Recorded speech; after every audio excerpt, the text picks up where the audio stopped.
Hello, hello. Heather, welcome in. How are you? Long time no see, long time no see. Oh man. All right. What a month. Jeez, it'll never end. Doing some homework. Good, good. Hope it's going well. Don't ask me for help. How has your week been? It's been a whole week since we streamed. Pretty sure last week the only streams we did were silent streams because my days were miserable, for lack of a better term. Square roots hate me. Shelly, welcome in. Good to see you. Good to see you.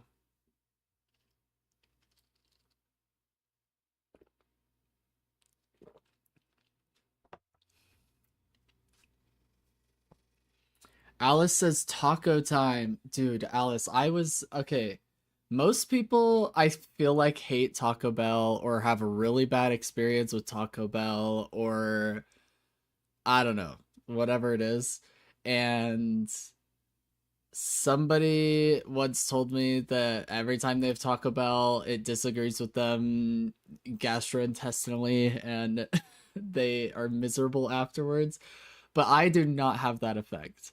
And I have been craving Taco Bell. So you saying taco time reminded me that I have been craving Taco Bell. Maybe I need to go pick some up or something. Boss couldn't come in, so I don't have work and can hear audio. Awesome. Shelly says, since the last stream I went down to Archon 5 and back up to Oracle 1. I'm really hoping the matchmaking update makes it less likely to get those super toxic crash out at 3-minute players. I mean, to be honest, Shelly, I mean, I agree with you. I hope it helps somehow, but to be honest with you, I think that's a community issue, not a matchmaking issue. I just make Taco Bell at home. I'm at Torchy's now. Nice. I I have never been to Torchy's, first off. Just want to throw that out there. So if you recommend it, I don't even know if I have one near me, to be honest. I could look around, but dude, I've been craving Taco Bell. Taco Bell's just super cheap, and for me, it tastes good. So like, it is what it is, you know. I guess I'm just not a food snob though. OMG Bestie, I invited like 4 people to Deadlock and have started teaching them. I mean, Heather, we did hear about your one experience trying to teach Billy, who apparently knows much more than I do. Today, we're probably going to review his gameplay because he's the new coach. I mean, I'm just going to retire. I'm gonna warm the bench, and Seeker Billy's going to take over the channel because apparently I'm boosted and give terrible advice, and he knows all. So, I mean, we're going to learn from the best. That's what we do here. Yeah, I'm just thinking about the report system. Oh, I see what you're saying, Shelly. Yeah, well, I definitely think people who are crashing out and rage quitting and being babies should be penalized for that, and that should help a little bit, yeah. It's mid, but the queso is bomb. Way too pricey, though. Okay. All right, understood. We have to watch that. Bullet was laughing so hard. I mean, I don't blame him. I think it's funny when people like they get so caught up in the heat of the moment and they're so emotional that they just like lose all rationality. Like you're in Seeker and somebody tells you like, "Oh, I'm receiving Eternus coaching." And their first response isn't, "Oh, my bad. Maybe I was wrong. It's completely possible that I could be off like here on my take." Instead, it's, "Well, your coach must be boosted." It's like, yeah, yeah, that's highly likely. Oh, it's funny. Blatant, do you blame me for shooting my teammate when they popped up while I was drifter ulted? LOL. Absolutely not. Sounds like a dude. When you're drifter ulted, Deadlock becomes a horror game. All of a sudden, it's Five Nights at Freddy's. It's every man for himself, and that's totally okay. Shelly, you actually remind me. I was playing Counter Strike. I don't know. I feel like maybe I got this on stream, but I was laughing so hard I could not breathe. I could not breathe. But what happened is I was spectating my buddy Michael playing because I was dead. I got absolutely owned, and he's playing, and he's in a hostage map on CS. And so there's hostages sitting on the ground. They're just like kneeling there, bound and gagged, and you have to rescue them. And there's a smoke, and he's basically just holding the smoke, waiting for it to dissipate. And the smoke dissipates, and he panics and flicks over and shoots the hostage because he sees the hostage and thought it was a person. And he hit the headshot, to his credit. But like, it was so funny because he panicked flick shot on the hostage, realized it was the hostage and not a player, and went back to holding a regular angle. And I didn't say anything because I didn't want to like actually screw up his gameplay by like talking about it. But I could not stop myself from laughing. I was laughing so hard, I was crying. I couldn't breathe. And so, yeah, I don't blame you. That happens in all games, I think. Yeah, counterspell for drift roll is definitely the way to go. I'm usually playing support, so when it comes to drift rolls, I just run to my teammate when I hear it coming if I don't have counterspell, and I just put it on top of them. But I don't blame you at all. Oh. I am glad we've been doing that I've been doing the silent stream idea. I don't know if you guys have been popping in or enjoying them at all, but I basically, it is a way for me to stream on days when I can't do coaching. Um, and I still get to see you guys from time to time or see your chats or whatnot. So I do like that. Hopefully we'll be able to continue doing that. But um, yeah, I'm glad to be back to coaching too. Last week was tough, and today might be tough too, but we're hanging in there.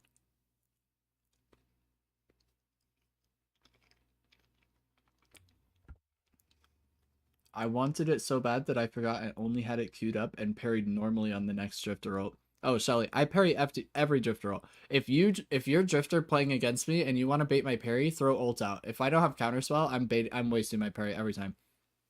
It's just it's a habitual. I do it all the time. I parry Billy ults, I parry Holiday ults, I parry everything. I'm the worst player of all time because I'm like, oh, I don't have counterspell yet, but my habit is there. So like I parry and then Lasso just hits me for free, and I'm like, all right, well, you know what? If I had counterspell, I just want you to know, I wouldn't be dead right now. You know, I do it all the time. Lash ults, I parry everything just habitually. I look like an absolute bot when I don't have counterspell.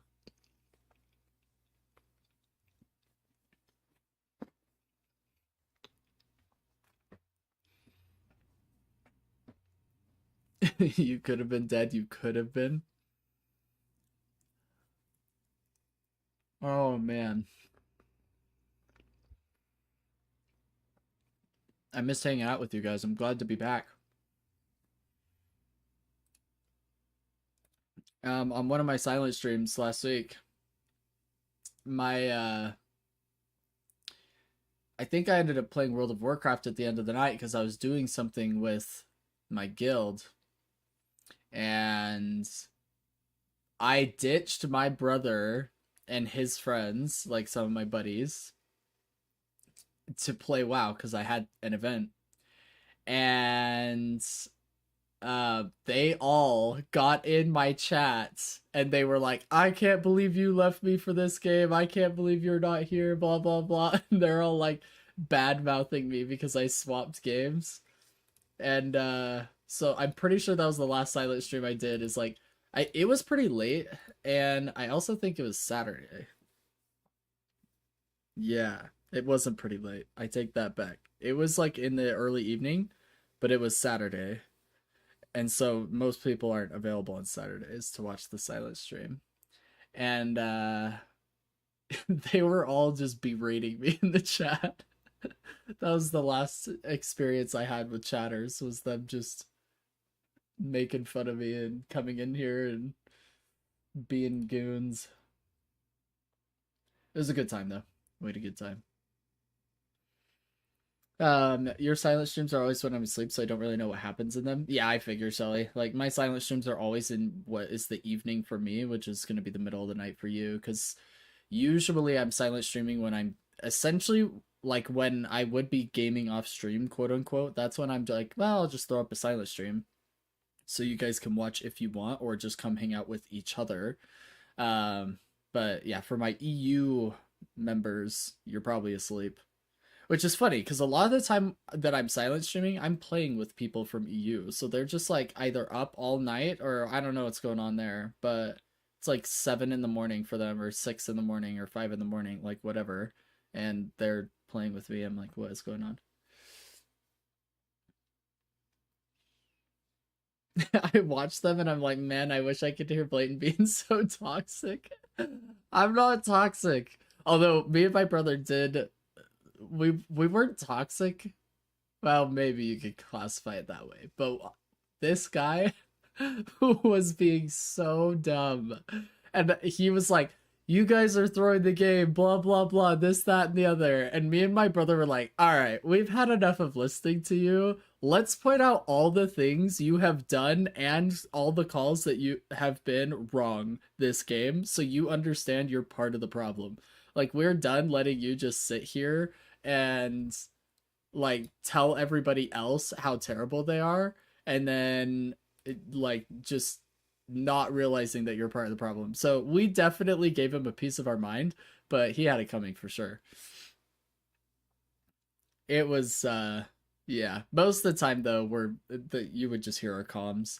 I have considered when I'm playing Deadlock to not have it be a silent stream. Like I would turn on desktop sound. I just wouldn't be interacting with you guys in chat. But I also worry because my brother, like I try and keep the stream like family friendly because the way I've described it is like I want some 11-year-old to be able to be playing Deadlock and drop in the stream and have his mom like watch him play the stream or watch him watch the stream or whatever and be like, "Oh yeah, this is a great creator for you to be watching. I'm okay with that." You know what I mean? So I try and keep it family friendly so that it's available to all audiences. My brother is not family friendly. So it would be a stark contrast to the coaching streams that we have. And the other thing that I run into is like I can't control what other people are saying. And so, you know, like if I run into when I play late at night, especially the games like when I played with XQC and stuff, and I get people just like ripping the hard R and like racial slurs, dude, like there's nothing I can do about that. So it's really worrisome for me to play Deadlock and not be able to control the comms, but it is what it is. I think you're safe. I don't know if 11-year-olds would play Deadlock. Well, you'd be surprised. Also, when the community gets bigger, I think it'll be more popular for younger kids. But I also wanted to be the other thing that I'm worried about, Heather, is like for people to come in and watch with their kids. So like, what if you're watching it with your 5 or 7-year-old kid, and you guys are watching the stream together? I want it to be a place where people can come do that. That's all. And it's easy to be family friendly for the most part, but it's harder when I'm playing the game because my brother and people who I play with are not family friendly. I finally decided to make my own viscous build after I kept not using the build tab and just buying from the shop tabs. Yeah, it's sometimes it's easier definitely to make your own build, but you cannot be playing Deadlock and expect it to be PG. Oh, I don't think people should expect it, but I definitely am trying to create a space where it is. It's all about Roblox and Fortnite as 11-year-olds. That's definitely true. It's why we love you. I appreciate it. I am not so family friendly. LOL, your brother and I are samesies. I would say the majority of the people in my life are not family friendly. Actually, maybe not the majority. It's actually probably a pretty even split. I got a good amount of people that are like religious and family friendly and it definitely keep it like toned down, but then the other half are not. And I like don't necessarily care one way or the other, but it's definitely easier. Like I guess I find it more tolerable for people who aren't family friendly to join a family friendly community than the other way around. You know what I mean? So like for people like my brother or like Heather or people who are like generally day to day not family friendly, it's easier for you to drop into a family friendly stream and still have a good time and just like censor your language a little bit or like I don't know, not I'm not saying you do this, but like not drop racial slurs or whatever. Whereas like people who are family friendly, it's really hard for them to like drop into vulgar situations and handle it better. You know what I mean? So I guess I figured I just chose the easier one. Welcome back, Alice. Look to me, this guy told me I played Wraith well and then I never played her again. Shelly, have you not been playing Wraith? Oh, we need you to play Wraith. I need you to come carry me. I had the worst deadlock games. No, I don't like playing Wraith. No, that's fine. My brother and I were playing Deadlock.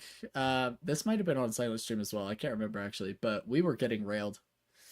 We had some terrible games. Oh, I remember because Bullet asked me who was your brother playing in that last game, and so it was on a SilentStream. But yeah, jeez, I mean, absolutely terrible games. It's rough. I've been getting better at Haze though. Oh, good. Glad you've been enjoying Haze. Haze is in a really good spot where she's like very easy to be good with right now. Heather, I see why you like Haze. I've started playing her because we can never get her banned. Heather, Haze is so fun. I'm a beast. Well, Shelly, weren't you playing Haze before like the major update? I feel like you're the one that sent me the like your Spirit Dagger build, right? Yeah. But I'm glad you're getting better. All I'm saying, I'm not saying you're like abusing double dagger. I'm just saying right now Haze is in a spot to where even if you're playing a single dagger build with the changes that they made to her, it's much easier for you to be consistent playing her. That's for sure. Heather is a beast. I'm glad you ranked up. Where are you at, Heather? What rank are we looking at?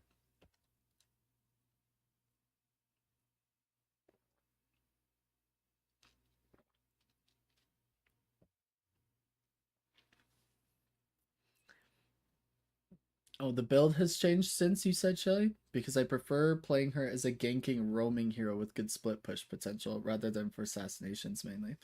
Okay, understood. I take joy and when the other team tells me to piss off. Nice. I enjoy pissing people off too, I gotta be honest. Getting under people's skin brings me great joy. She's so broken, even with even with five my band stacking her, it always picks the randos ban. Oh, I see. Five of you stacking the ban and it still doesn't get banned. I see what you're saying. Sorry, for some reason that sentence was not computing for me. I was initiate and back to seeker, almost the one above seeker, so almost alchemist, I think it is.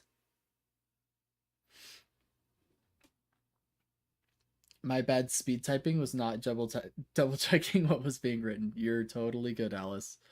I'm mega tired. Like I have not been sleeping.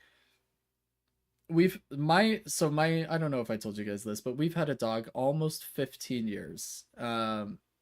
It would be like 15 years in September, so like 1 month away. Um Super sweet old dog, and she has not been eating properly and she's been vomiting like multiple times a day over the last week. And so my mom had originally said she was going to put her down today, but I don't know what we're going to do about that. But anyway, so it has been an absolutely terrible week and I've been getting no sleep. And so, I'm running on like 4 hours of sleep. So if if your sentence is a little bit not on point, it's going to take me much longer than normal to realize what you're saying. So I'm just running on empty is all. I still build quite a bit of spirit just because it does more effective damage than going full done. I tested it for hours and explored NYC. Also, smoke bomb duration is important to me. Nice, Shelly. I'm glad you found a playstyle that's fitting for you on Haze, and that you're getting better at it. That's good. Do you need a melatonin recommendation? Oh no, it's all good, Alice. For me, it's not about how tired I am that I'm not able to sleep. It's more about the circumstances. So like, um, I mean, I could use medication, but for me, it's like there's just too much going on. I need my personal life to relax. I don't need meds for it, but I appreciate the offer.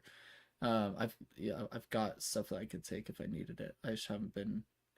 Um, I changed up my build a little and changed out Warpstone for Veilwalker, and it is a night and day difference for me. Heather, so you're enjoying Veilwalker more than Warpstone? I bought Veilwalker before it was cool, Shelly says. Very fair. I have issues staying asleep once I go to sleep, so when I take is really helpful for that. Yeah, see, Alice, I don't struggle with that, which is part of the reason I don't take medication for it. Is like once I am asleep, I'm fine. It's just like the anxiety and the constantly having to be able to wake up so that we can take care of vomit and things like that.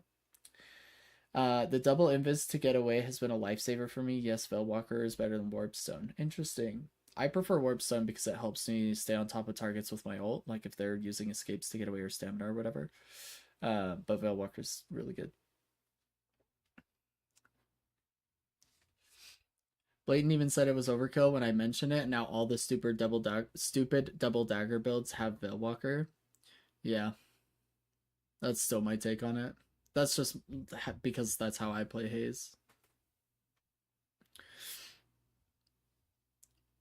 I also think the double dagger builds are overkill in a lot of ways. I think they're just abusing easy tech, and once it gets fixed, those builds are gonna die fast. But the speed boost from Veil lets me ult them and stay on them before I rip them to shreds. Yeah. Yeah, Veilwalker speed is gonna help with that. Veilwalker, I think the biggest use case for Veilwalker or the biggest advocate for it on Haze builds is primarily so that you can save your smoke bomb charges for the dispel. But yeah. Shush dagger is fine, so fine, nothing wrong with it at all. Alright, somebody kick Heather. Banhammer. I use Veilwalker for the better healing than Fortitude that also works in combat and to reserve smoke bomb charges. Yeah, I think, well, better healing than Fortitude? That's a strong statement. I think that depends. I think you can get a lot of healing out of it for sure, but it's probably comparable healing to Fortitude. I think it really depends on the game. And you can use it in combat, which is massively helpful, but yeah, I think the biggest advocate I would have for it is the smoke bomb uses. There's obvious, I mean, everything else about it is good. A Veilwalker is a fantastic item. I just think it's overkill, personally.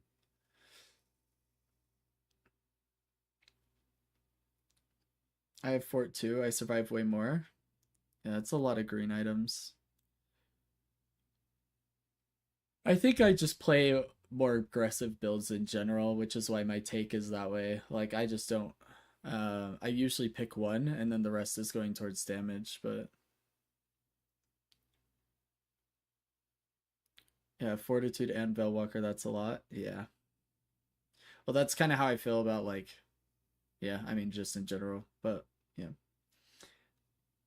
Yep, there have been times when I should have died.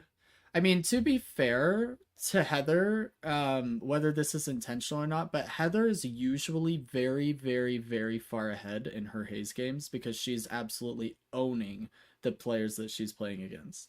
And when you're that far ahead, having those green items actually isn't a bad idea because it helps you not get shut down as easily. So, much to Heather's credit, she's usually mega far ahead in those games. If you're not ahead, it probably doesn't make as much sense to buy that much health. But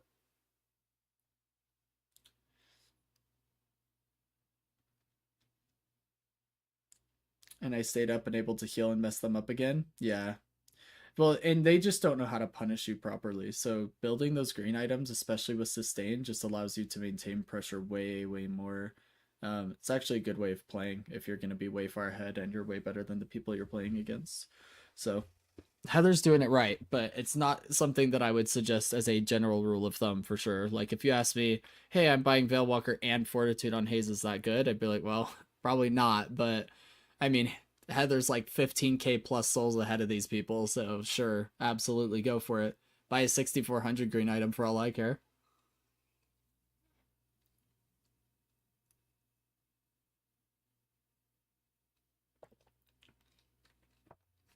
All right. I've had a few that buy Rusted Barrel right off, and I'm like, oh, that is cute, baby. Hey, at least they're trying to counter build, dude. Rusted Barrel's a great item to counter haze. Cheat death enjoyers rise up. Oh, dude. Shelly, you're speaking my language. I love cheat death. I've been using cheat death so much on page. People do not expect it. Heather, there's a player. Oh, I should have found him for you. There's a player playing Haze right now, and he's playing a cheat death magic carpet build. And so what he does is he'll bait people into fights, and then he'll run away, use smoke bomb magic carpet, and they'll proc his cheat death, and he'll literally just run away. Bruber, is that his name? I feel like that's his name. Shelly, do you know who I'm talking about?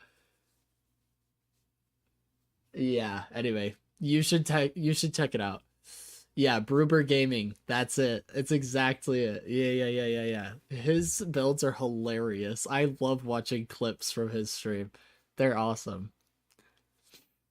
I need his build like now. Yeah, you're gonna have to find out. I don't have a build for you, but you could take a look. You might be able to find his haze builds, but you may have to look at his stream.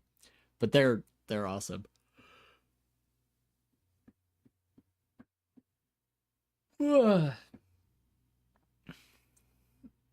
At the moment, he does egg to rush ricochet. LOL. Nice.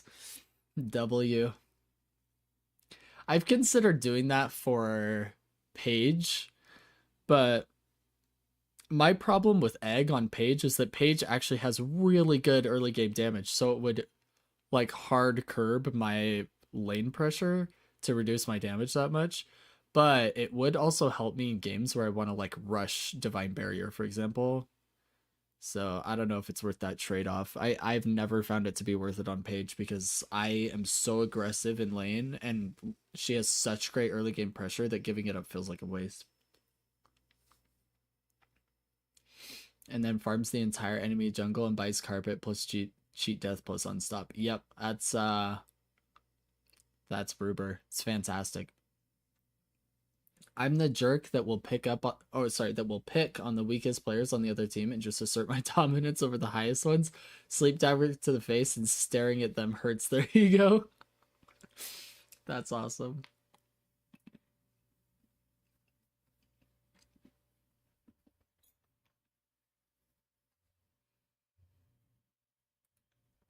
I love active reload. Wonderful take. Dagger them and stand there reloading. Yeah, psychological warfare for reals.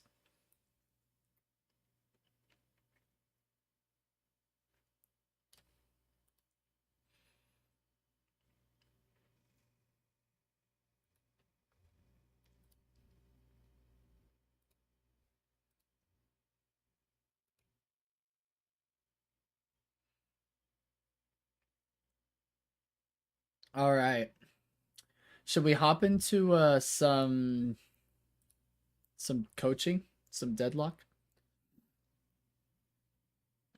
I'm thinking because we don't have um anybody, at least that I've noticed, that has done a request to coach in here, that we do the one from Heather's Billy.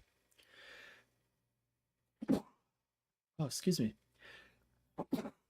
Oh my gosh, I'm sneezing over here. I think you never did my request. Oh, Shelly, I think you're right. I think the last time I was gonna do your request, you had to leave. Let's do yours, Shelly, then. I take that back. Let's start with yours. Oh yeah, yours was like the last time we streamed. I think you made that request, and then we weren't able to do yours because I can't actually remember all the reasons, but I think you just were leaving too. Thank you for reminding me.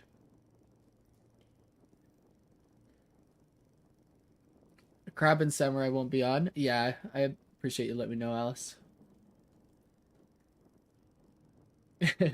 Best Billy ever. Yeah, we're gonna have to get to that game for sure, Heather. Maybe after Shelly's coaching, because I want to see this Billy play the game. I want to learn from the best. We'll call him Daddy. Get down on bended knee before our goat. Literal.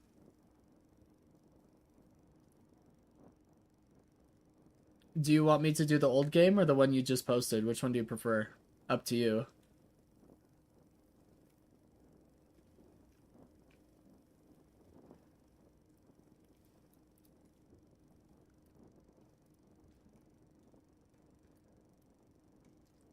Okay.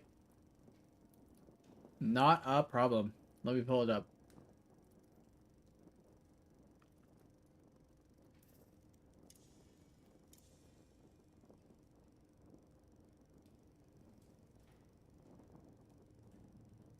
All right. Yeah. Let me download this one. Oh, man.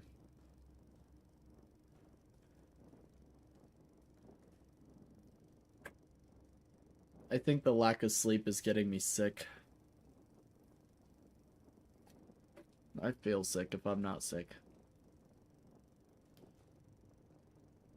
I've been getting pretty good at getting the burst damage on fixation off, I think. It's pretty strong. That's like pretty much your entire focus in lane is just maintaining stacks on somebody and getting the burst damage off as often as possible. So we'll see how you play. Is there a specific... So like, I don't know how much of your old message applies now, because in the original request to coach for the last game or whatever it was, you said game sense, I guess.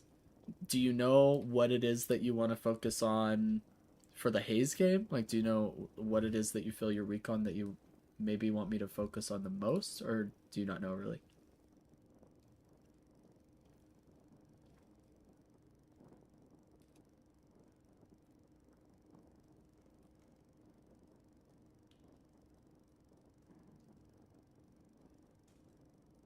I think for Haze it's probably still micro.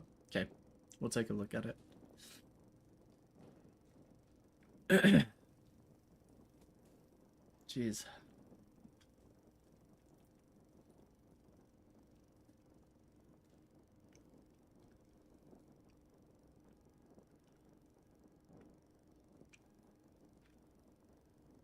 All right. While this is downloading, let me step away. Let me grab a tissue. I'll be right back.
All right, we're back.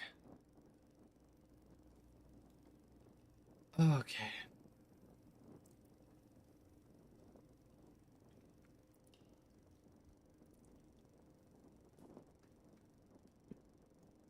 Okay, so we're doing it's almost done downloading here. Dang, you had quite the Bebop player here. Jeez. Well done. All right. So you went 10 and 7, 62k, so highest on the team, highest objective damage.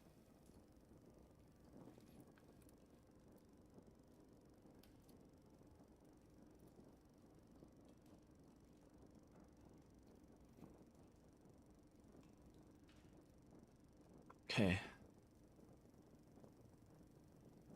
Interesting. Why is it that you're buying Boundless Spirit specifically? What are some of the reasons behind it? I'm curious.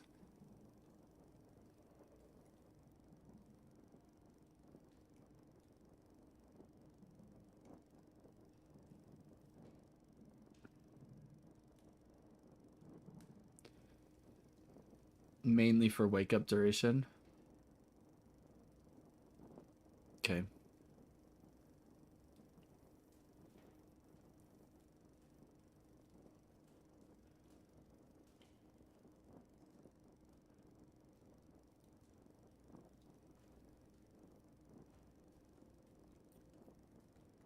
I cannot guarantee that I didn't miss some bridge buffs, unfortunately. The damage is nice too for the Merkmag buy and dagger. I don't always buy it. So the reason why I asked is because I personally don't love it on Haze. That's just a personal preference. But that's because I think late game you should have plenty of time to kill somebody in a dagger, or after dagger you should get enough damage with the wake up time without it. And it's not adding a whole lot of damage outside of like the initial dagger hit and the wake up delay. So for me it's like, I don't know. There's just other items I feel like you could be getting a lot more value out of, but I mean, there's more than one way to skin a cat, but I just think you may want to look at maybe getting different items, and they can still be spirit items. I just don't know if you may be able to find more value somewhere else, because what this is doing for you more than anything else is increasing your ammo capacity, and I just don't know if that's necessary.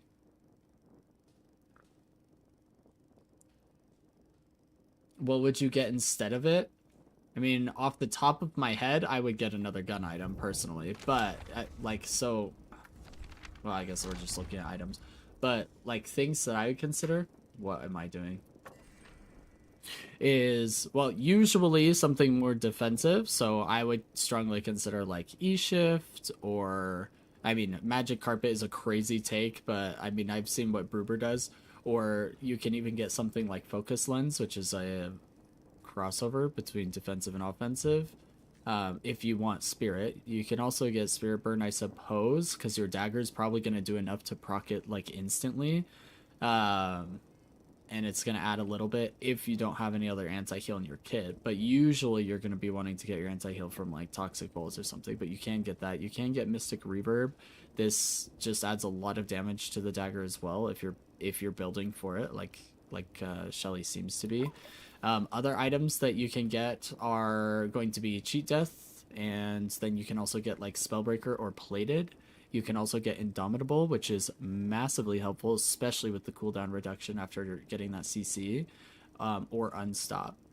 I would probably say Unstop or Indom are going to be better, but for me, it would be, so like items that I usually get, it's like I run Capacitor on Haze, but I also run Lucky Shot. And so for me, it would probably be one of these two. As far as I remember, Lucky Shot's ammo capacity actually does interact, even though it's not a spirit item. So you do get the extra ammo from Lucky Shot, similar to Boundless. But that extra bonus weapon damage that you get from those procs is insane. Silencer is another really, really great option, and I really love Silencer. I much prefer this over Boundless. But those are like a few items that I would get that I feel are going to get you more value than Boundless. But the Spirit Burden is like a really hot take. I don't think I would pick Spirit Burden hardly ever, but there's going to be situations where I feel like it's better than Boundless. The thing is, I buy improved Spirit early for the 4.8k spike. I usually pivot into Gunner or Dagger depending on the game. This game I decided for Dagger since I kept getting good setups for my team. From my testing, Merkmag is just as good as Lucky Shot and more consistent. You can have a look at my build before the replay if you want. Merkmag is really, really good. The thing is I'm not saying to replace, we're not comparing Merkmag with Lucky Shot. We're comparing Boundless with Lucky Shot. And I don't know that Boundless is going to be adding as much damage as Lucky Shot would be to your main source of damage, which is your gun and fixation. So for me, Merkmag plus Lucky Shot is where you get insane damage. And the increase to Merkmag's damage from Boundless is fairly insignificant compared to Lucky Shot procs. But like if we look, sorry, I pulled up or I dropped your VOD here, but if like look at this. You're playing like what you would probably consider to be a spirit build, and your fixation, gun damage, and bullet damage are your top 3 damage by a lot. So imagine how much more damage you would be doing if you had Lucky Shot instead of like Boundless, for example. This gun damage crit number would just skyrocket, I would imagine. But Yeah, I mean, there's more than one way to skin a cat. I'm not too worried about your build. I'm just asking because I personally don't love Boundless Spirit. And I get getting Improved Spirit for the 4.8k spike. And Improved Spirit is an amazing early and mid-game item. But that doesn't mean you have to upgrade into it. You can just sell it and take the net 800 soul loss, right? But let's take a look at it, though. It's done downloading, and we've been chatting. Let's take a look at your game and see how things go. See what we can improve on. Finally get around to your coaching, like 10 days later or whatever.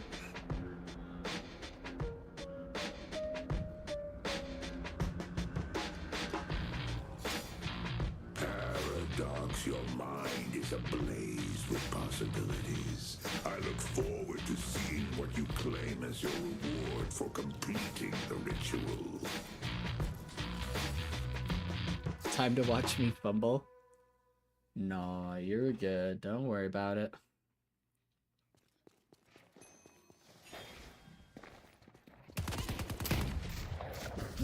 While I'm thinking about it, though, I should pull up your notes and take a look at what it was we were worried about last time. Sorry if my frames drop, because I'm alt-tabbed. I apologize in advance.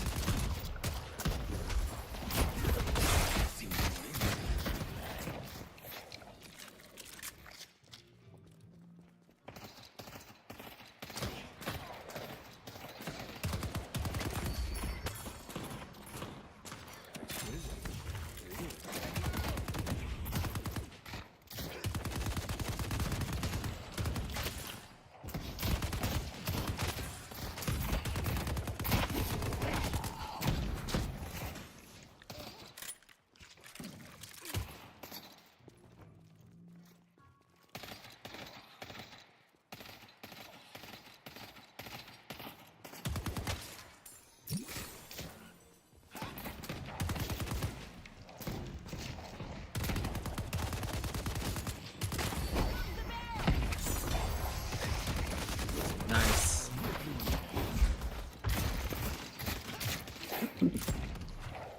Right in time to eat my tacos. Nice, Alice. Dang, Alice, you're making me want food so bad. I'm not, like, hungry. I just want Taco Bell super bad. Oh, man. Well, lunch and a show.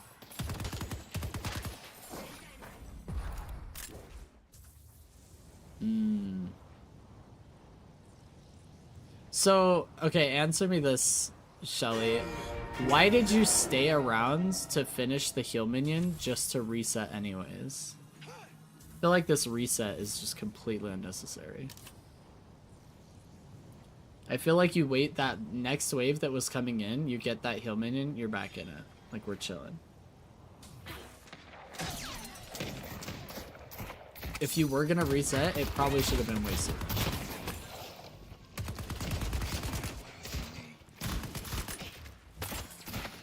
I wanted to push at least a little bit and get my last solo heal since I was low still. I would have stayed. The problem with resetting is not only that you're losing out on souls, but it's also only something you want to do if it's absolutely necessary. So if you can stay like a couple of waves and get heal minions, that allows you to maintain pressure, do box routes in between waves, and just play a little bit more passive for like, I don't know, 30, 90 seconds, however long it takes. But if you are going to reset, you want to do it as fast as possible. I wouldn't want you to stick around for a wave, get a heal minion, and be like already halfway to a reset, and then still go reset. Let's try. I don't know how else to describe it. Maybe I'm just doing a bad job of describing it, but I wouldn't want you to reset after the heal minion has helped you like do a partial reset.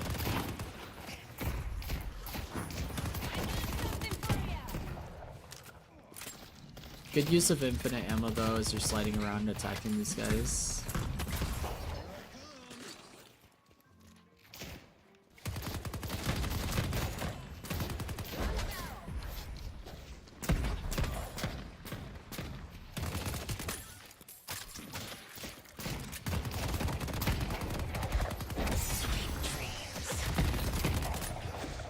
Nice. Okay, so this was much better. I want to go over that really quick.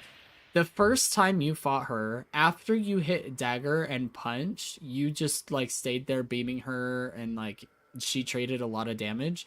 This time, as soon as you punched her, you started backing up. You were still shooting her, but you were backing up, disengaging, and making the trade as much of a net positive as possible. That's how I want you playing it every time. Sustained fights are not the way to play Haze in lane. You definitely want to be taking short fights, so you're getting that burst of fixation, and then you're getting that dagger and heavy melee. Those are like your overall playstyle in lane. Outside of that, you don't want to be fighting. You want to be clearing waves, clearing camps, or doing boxes. Bridge buffs.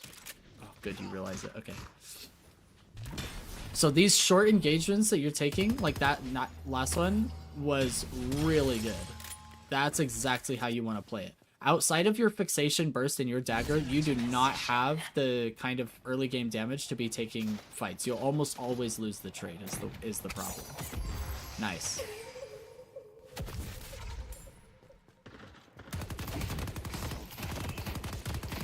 Like, you should just be focusing on what I do. This is how I play Haze personally. There's more than one way to do it, but me personally, I'm focusing on denying orbs and securing orbs outside of my fixation burst windows and dagger. Unless I have like max stacks on somebody. If I have max stacks, then I will focus on just maintaining those stacks. So like just hitting them often enough to maintain that like 40 stacks or whatever it is in the early game. Then I'll do that. But outside of that, I'm just focusing on denying any orbs I can, securing every orb that I can, and then I'll do... Oh, that's so sad. Lash just shoved him away from your dart.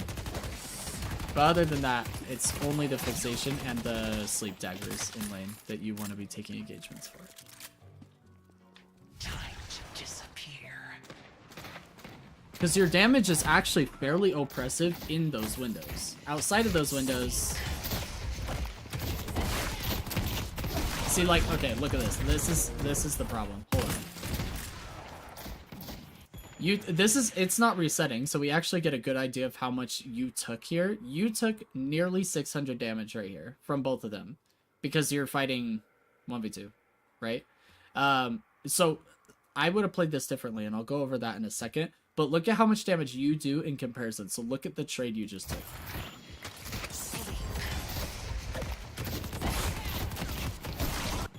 400. You did 400 to her, and you took 600 from them. Or more after this. No, you took about... Okay, just over 600 probably. So there's just no reason to be taking that trade. Oh, that's so tragic. There's just no reason to be taking that trade, because there's no way, in somebody who benefits from short engagements, there's no way you come out of a 1v2 unless they miss every ability and every auto. You're just never going to come out of a 1v2 with a positive trade. So you want to take short engagements. The way... Oh, let me actually go over it really quick. I said I'd do it, so let me go back. The difference in how I would have played it... Yeah, I don't think you noticed that Lash is doing your wave. The way I would have played it is I would have hit Sleep Dagger on the Holiday, and I would have been backing up towards my tower, hitting her with autos, and I would have just done AD, like auto damage, as I backed up for the positive trade. So I would have done like almost the 400 damage, but I would have avoided about 250 to 300 of the damage that I took, and it would have been a much more even or even positive trade depending on how much I was able to avoid from the Drifter. But I would have been playing behind this box, isolating myself from Drifter. I would have hit Dagger, used autos, and then used stamina to get away from the Drifter. That's how I would have played it. So like if I do this, I would have been playing right here. Dagger, autos, autos, backing up, autos, autos, autos, and then I'm back here. Instead of fighting the 1v2. Does that make sense? You can give up whenever you want.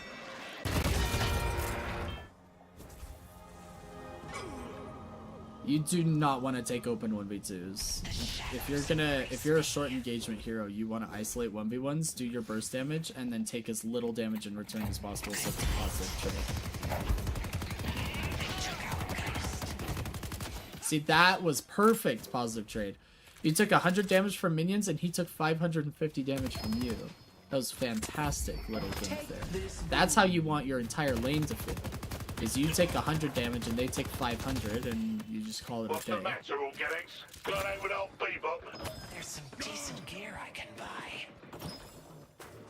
I think I also need to take advantage of the sleep sometimes and force a 1v1. That's going to be hard to do in lane because the wake up time is so short. But yeah, you can, I mean, absolutely.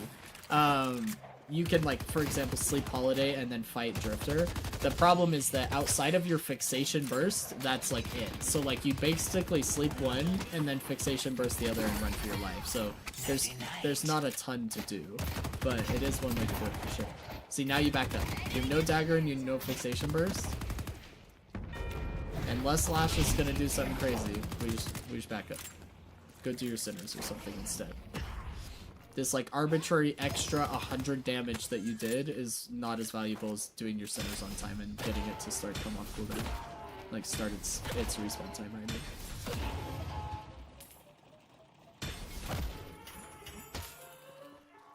Someone's using their noodle.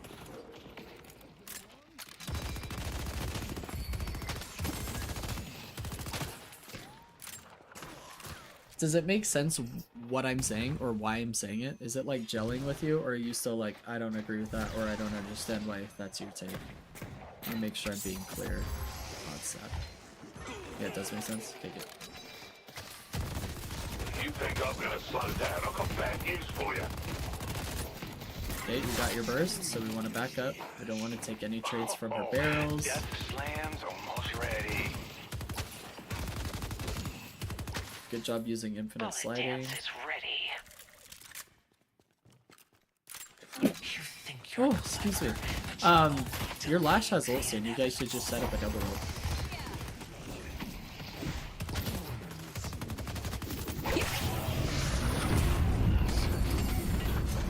It looks like you died. I mean, I don't know why your Lash didn't ult there, to be honest, but he came in for a ground slam instead, which is silly. Like, they're both out in the open. He could have just ulted them.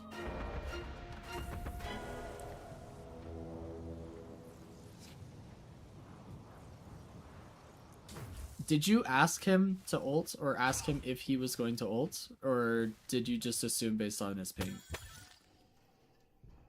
Because it made nice work on the bridge buffs. I would say that's kind of on you if you're not asking for. Oh yeah, I was gonna say be very careful just ulting a Venator if you don't know if his 2's on cooldown or not. Be aware of who you're ulting and how they can stop your ults. Whenever you're going in on a target, the first thing you should think is, can they stop my ult and how? And then try and avoid that for sure. Let's push green. Yeah, I thought he probably already used it since they're fighting. Yeah, taking a calculated risk is fine. I would definitely be careful of it though. I mean, what you could have done is just daggered him, had him kick you, and then ulted after. But I do the same thing too. Sometimes you take a calculated risk. That's not unheard of. Safe passage. What was I saying before? I feel like I was saying something and now I can't remember. Oh, whatever. I see the coat.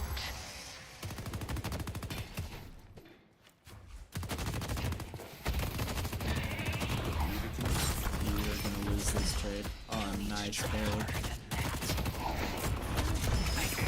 Oh my gosh. Well done. I'm really glad your guys rotated over. Because that Billy had 2k souls on you. There's like absolutely no way you live that if he doesn't greed light melees.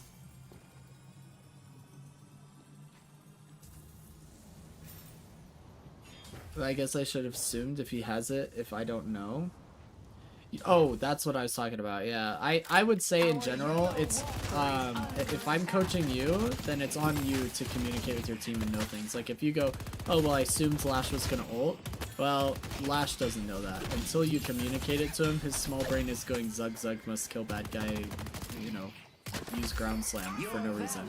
So I would say if you want Lash to ult, or you're thinking of a play in your head, like if you're thinking, if Lash ults here, we can probably get a double kill with my ult, tell him that, and then he'll probably go in and ult for you.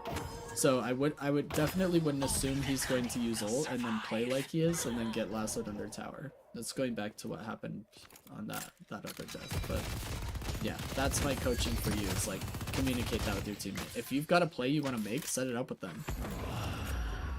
Especially in these like upper ranks, like after probably Oracle, maybe it's closer to like Phantom.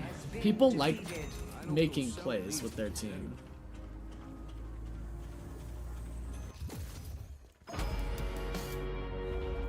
Oh, your comment was about the Venator got shot. I mean, yeah. It's I don't know if you're... Well, I guess, let me put it this way. If you're talking about making an assumption, or like assuming that it's down, that's improper. If you're taking a calculated risk that it's down, that's okay.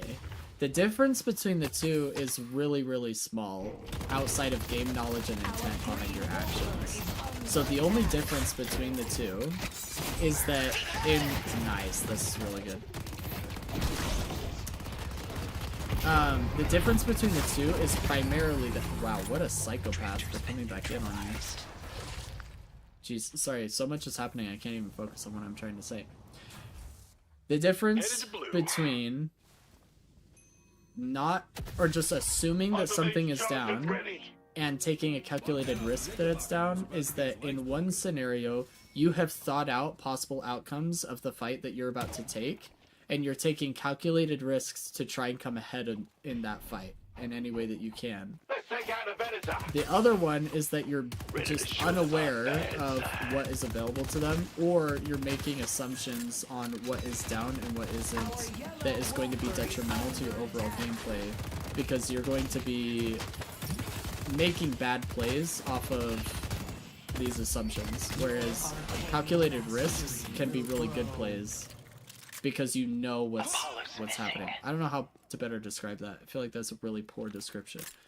But the overall outcome of the play actually almost is not different. Because in both scenarios, you're just going to go in and ult. But one of them has a completely different reason behind the action. Our blue guardian has been defeated. Hey, Bullet, welcome in. Good to see you.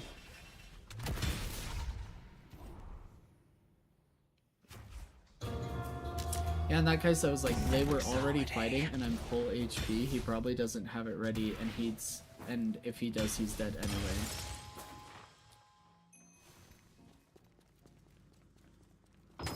Yes, as long as you're thinking, I guess the difference between the two is really your thought processes going into the fight is different, and that's important because it means every single fight you take, you're constantly thinking about multiple outcomes and preparing for them.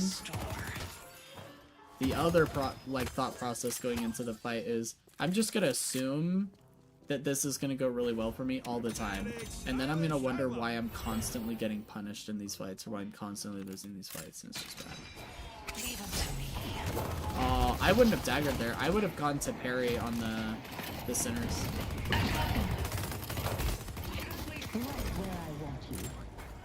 Guys, this mega dead. No one will bar my path. Dang, Apollo just missed everything there, huh?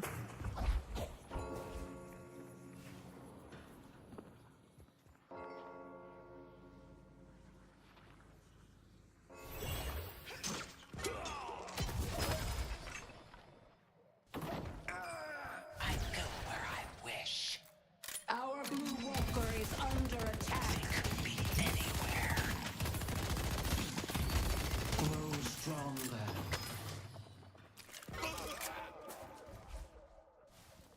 This is written in the text section of my build, escape toward the enemy side. Bedtime. It's a high risk, high reward strategy for sure.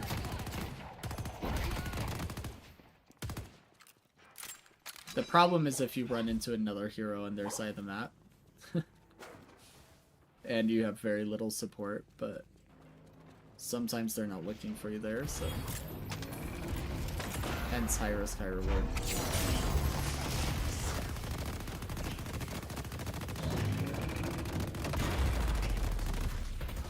A little birdie told me you reviewed a Billy. Not just any Billy. The somehow by no reasonable explanation at all, Seeker Billy, who's gonna be the new coach of the channel, I think, based on his gameplay. We'll see.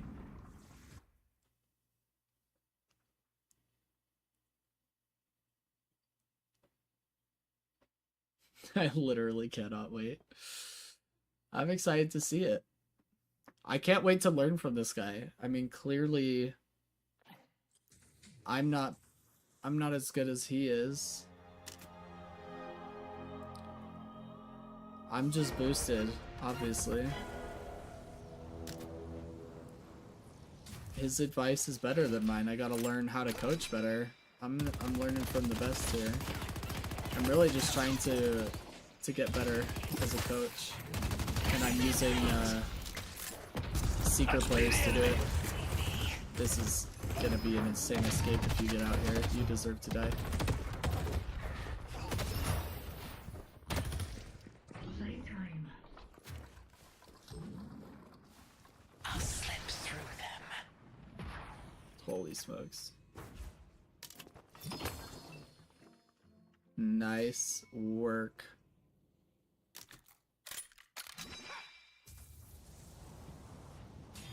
This is crazy greedy, but I like it.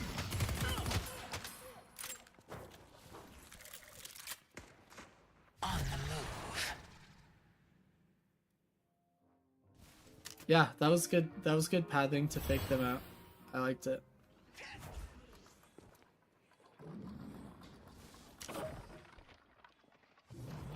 Be still. Let's see who's still standing. Nice damage.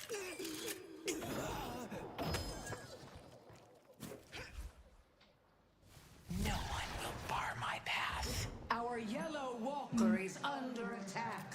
I feel like we wasted a charge of Veilwalker there. Or, charge of Smoke Bomb, I mean.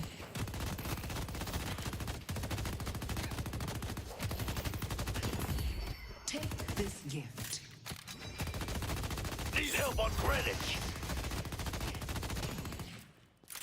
Time to disappear. Need help on Greenwich. You should be calling Bridge Buffs for your team. Hopefully you're aware of the minimap in your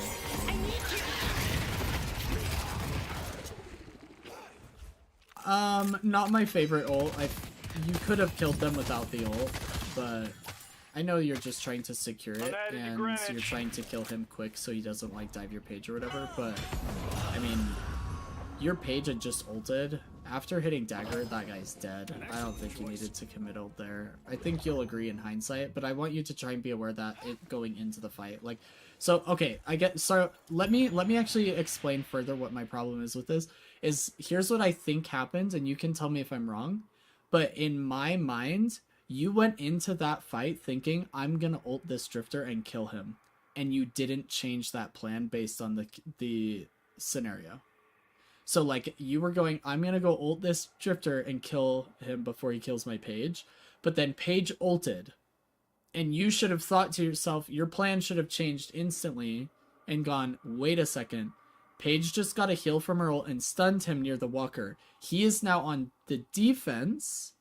Since he's defensive, I no longer need to ult and stop his aggression. I just need to kill him with my dagger and my autos.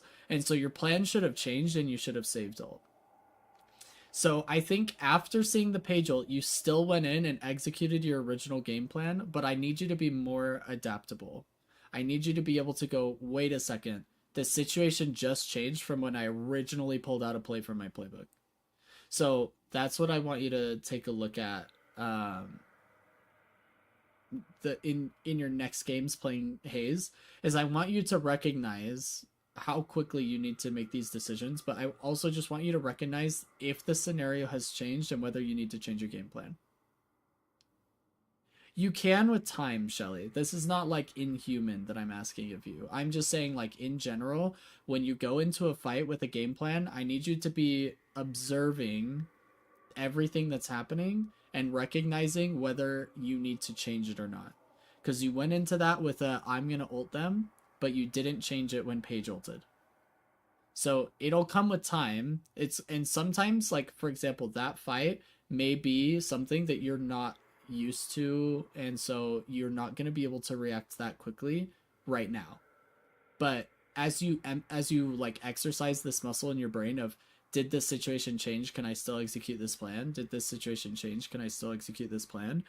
As long as you're exercising that muscle, you are going to get to a point where that was plenty of time, like for an Eternus player, to change their plan and not waste ult there. That's my problem with it. It's just that I want you to be able to look at these and change your plan in the moment. That's all. Yeah, it makes sense. I kind of made a mental note when I played that today. I just want you to look at all fights with that lens, right? Like, I just want it to be a... whatever game plan you go into a fight with, ask yourself, has anything impacted the way that this has to turn out? And it'll get quicker and quicker every single time. But like Eternus players would not have ulted there. They would have changed their game plan going into that fight, and they would have saved ult. Paige, your And then they would have had ult, and they would have been able to help their team on the Rift with ult because it's not on cooldown. Which, by the way, I would prefer you were at Rift right now, but...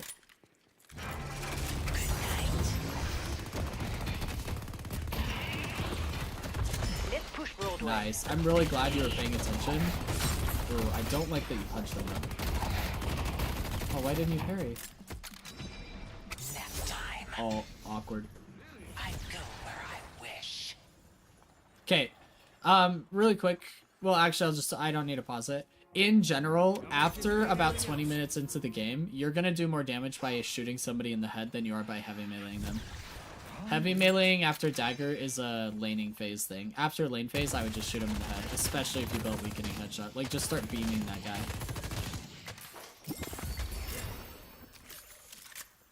Yeah, I know I kind of panicked. That's okay. Just keep it, just remember that rule, like, after 9 minutes, no more heavy melee after dagger. Just get headshots or run, like, whatever the situation is. Like, sometimes the dagger's to peel and you're just running for your life. That's chill too. But if it's I'm taking a trade or I'm fighting this person, we're brawling, there's no more heavy melees after lane phase, really. I think you're wasting damage is all.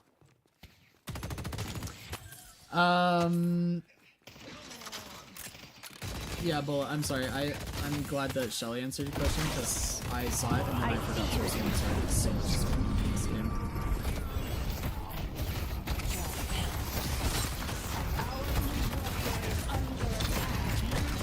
Oh, that's so sad. They are all here, man. Jeez. I'm glad Shelly's on top of it. Shelly answers questions, and the Billy that we're gonna coach is gonna do all the coaching. So, I mean, I'm basically just here as eye candy.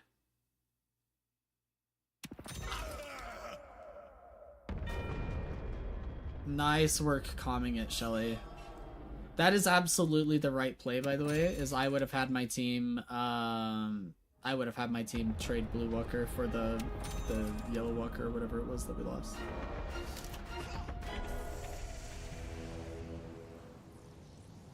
Pull back! Only the cunning will survive. Dude, we should do a bingo card for that Billy.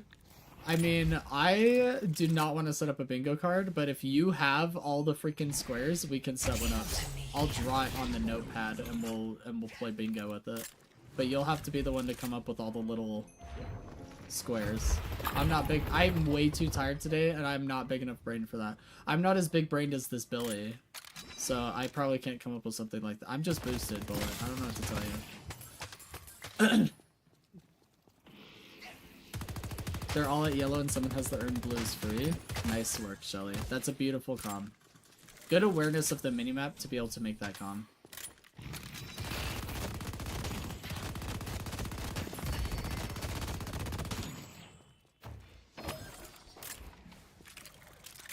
I see the enemy.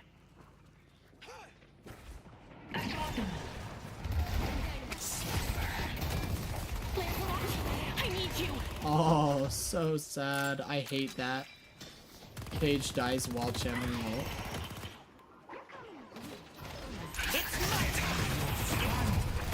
Nice. That was a risky ult, by the way, because he was about to ult away and be immune, but I liked it. I probably would have done the same thing, to be honest. Try and kill him before he gets the ult channel up. I see paradox. Makes sense. I cannot do it. It's a good idea though, Bullet. Maybe we'll work together on it after this game before we do the review. We'll try and put together a bingo card, but I don't know if I have it in me. I'm so freaking tired. I guarantee you that Billy's gonna hit 4 strikes way before Bullet did on Spirit Drifter.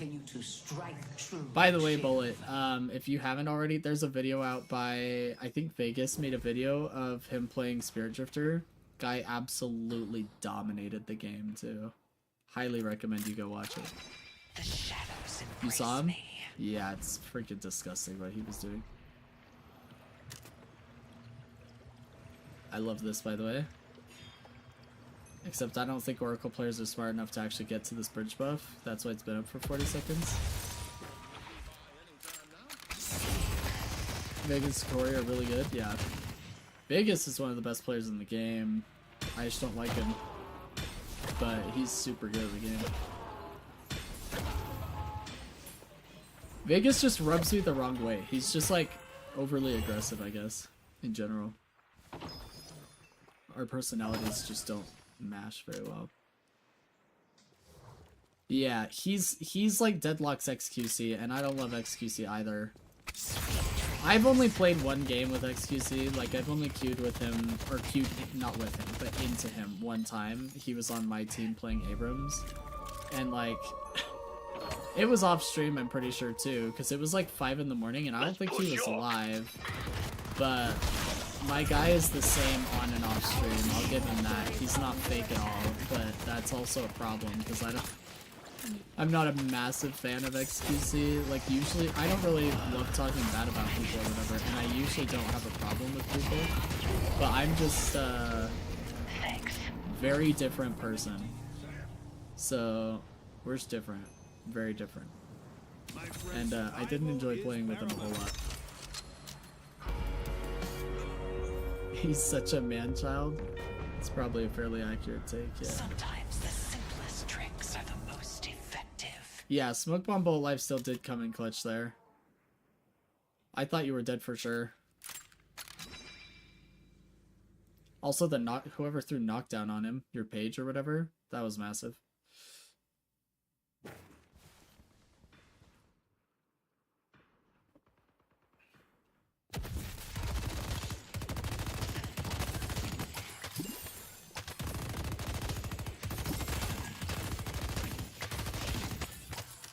So, Shelly, just so you know, so far, the biggest issue I've seen with your gameplay actually isn't your micro in terms of, like, aim.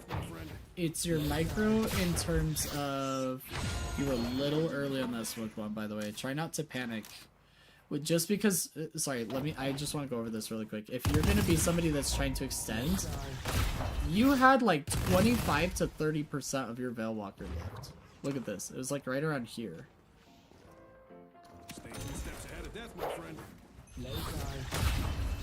Like, that's a lot of Veil Walker left before you had to use a charge. Just because you're getting attacked, I don't think you need to panic. Just wait out your invis and use up your time. Sorry, what I was trying to say is Moving into position. that, I see the goat. the biggest issue I'm seeing isn't micro in terms of aim, it's micro in terms of your playbook. No tricks for you. I see the goat. That was really good. Let's see who's still standing. Yeah, good old. Hazel is a really good counter to Billy ult, so that was good. I like that. I think your playbook as Haze, because you're, like, it's... I don't know how to say this, like, so that it makes sense. So freaking tired. I think your playbook is a little bit too dimensional. And I think that some of the decisions you're making just need to be altered slightly so that they are consistently different. So like the examples that I'm giving are like, in mid-game, never punch after dagger, only shoot, like every single time. That's one change I would make. The other thing I would make is like when you're going into a fight to ult, we need to make sure every single time that ulting is still the best option.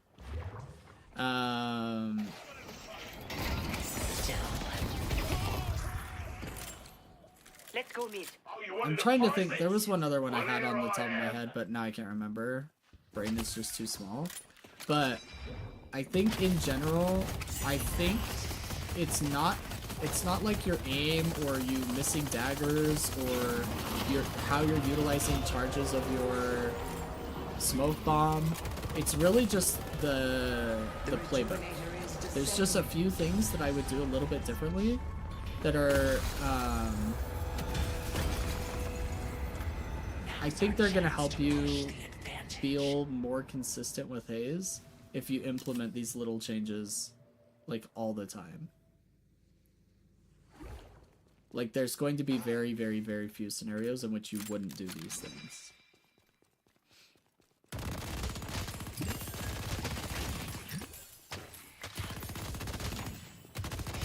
This could be an ambush.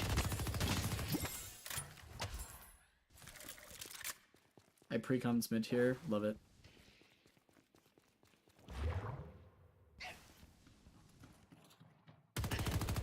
Good job pre-comming. Good job shot calling, even though it's not your job. I want it to feel like your job because you're in Oracle and nobody knows what their role is supposed to be doing yet. But I mean, it's really up to you, Paige. You don't have to be paying attention to that stuff. We can't rely on Bebop and Paige. Really good.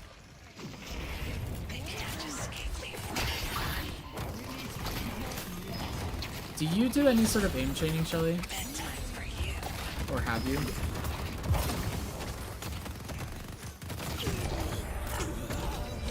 If you would like to take your gameplay to the next level, I would strongly suggest doing like a free aim trainer. Like don't spend money on this because it's not that big of a deal in Deadlock. But it's a big enough deal if you want to play at the highest level, that's for sure.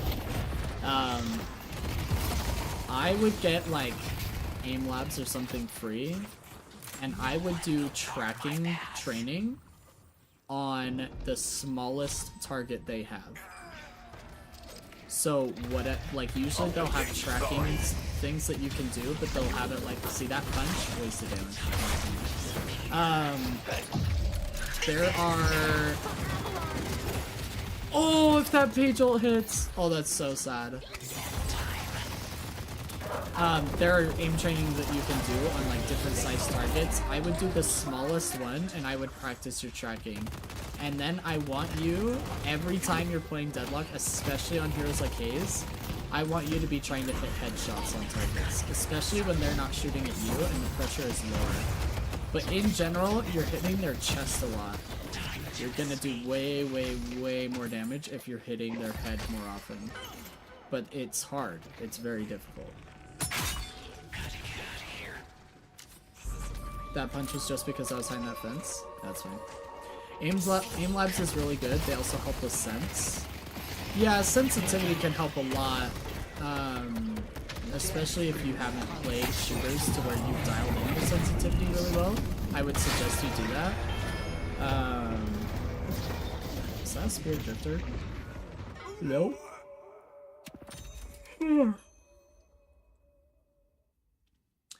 But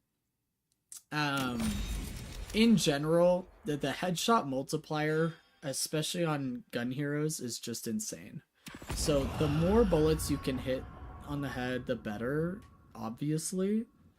But the more consistent you get at it, the better. Especially if you're playing behind teammates and they're not shooting at you and you're able to really, really focus on your aim, like in those lower pressure situations, it's gonna help a lot. So I would say if you want to take your game to the next level, you're going to want to focus on that because you are going to be limited. I want this to be clear more than anything else. You are going to be limited on how high you can rank up or how good of players you can play against and succeed if you are relying on body shot aim and your ultimate to do most of your damage. There are going to be people that you will just never reach that level if you're unable to match them on that plane of skill, that realm of skill to where they're able to hit headshots. Because eventually, like in Eternus lobbies, what you'll see is while we're in a duel with somebody, so like if I'm on an M1 and I'm fighting another person on their M1, we're crouching and uncrouching throughout our duel because the other person is really good at hitting headshots. And the duel mainly will come down to not the hero, but a lot of the times as to who's hitting more headshots. So you'll see Eternus players do this all the time. When we're taking a duel with an M1, we'll be crouching and uncrouching against them to make it as hard as possible for them to hit headshots. They're not doing that in your elo, so you can take advantage of that and you can beam headshots, especially if they're focusing on somebody else or CC'd. But you have to have the focus and the aim training behind it and the tracking. And it's something you gotta practice. It's if you want to take your... I would highly suggest you do it if you want to take your gameplay to the next level and if you insist on playing Haze. Because it is the best way to play her. I mean, it is the way to maximize damage. It doesn't matter how good her spear scaling is on Dagger, whether you're running double Dagger, or what changes they make to Dagger. Headshots with gun heroes are like... Unless they drastically nerf headshots, it's almost always going to be the way to do more damage than any other scenario in the game, including spamming abilities. Like, Wraith's damage doesn't come from her 4 freaking cards.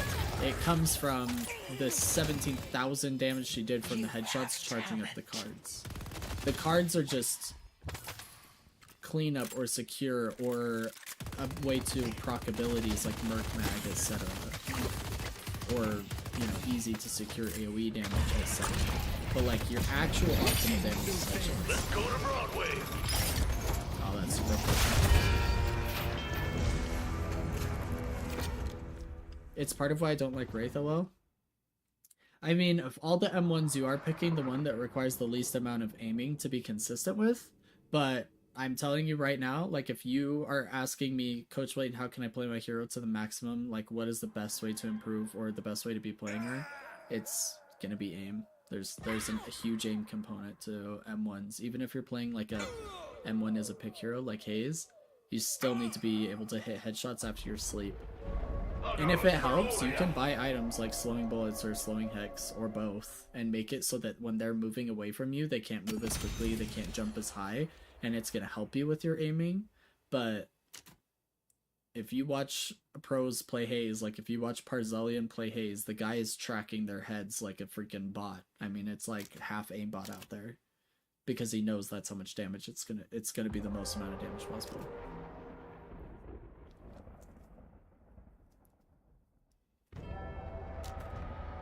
Fast forward here. The Rejuvenator has expired. Dang. Lash is living up to his reputation. Did you guys just steal the whole mid-boss? What just happened? Oh no, was that your mid-boss? No, that was their mid-boss, wasn't it? What's going on here?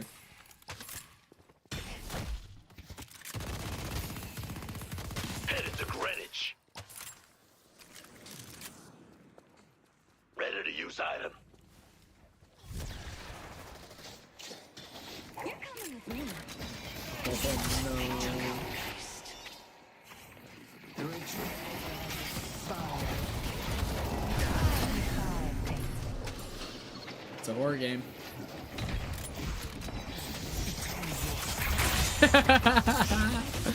There's the dagger on our own guys because we're panicking.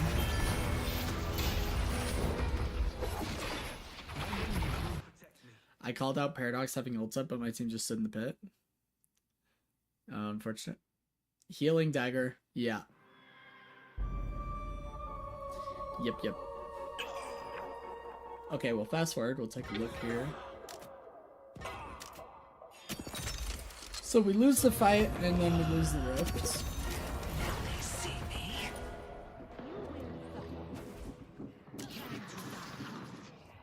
Good pathing to cut off Paradox. Oof. I do like your positioning there. You were trying to make it difficult for him to kick you, and that's good, especially if you are going to commit ult to somebody who, like... Yep, there's the parry because you don't have counterspell yet. Yeah, I mean, your positioning, it was good for you to try and position and make it difficult. He just repositioned, so he was able to hit you, which is unfortunate, but that's a scenario in which I wouldn't have committed ult instantly, because, like, it's clear he has kick available. I mean, he just entered the fight. But I do like you trying to mitigate it, right? Like, you're thinking about it, and you did your best. Bullets will rain down on them.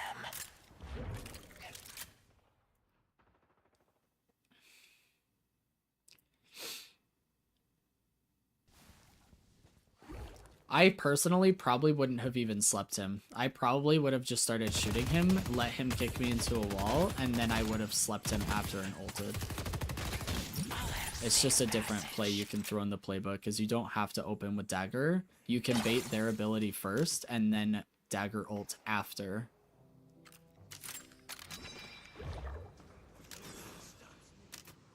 I guess that's what I mean by you're playing her a little bit two-dimensionally, is I feel like it's always just dagger and then ult, and if you don't have ult, it's dagger, do damage.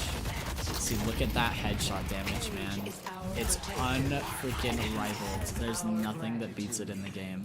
M1's beaming headshots, top damage in the game every time. There's nothing they can do. Nice dagger, by the way. Holy smokes, that was a nice dagger.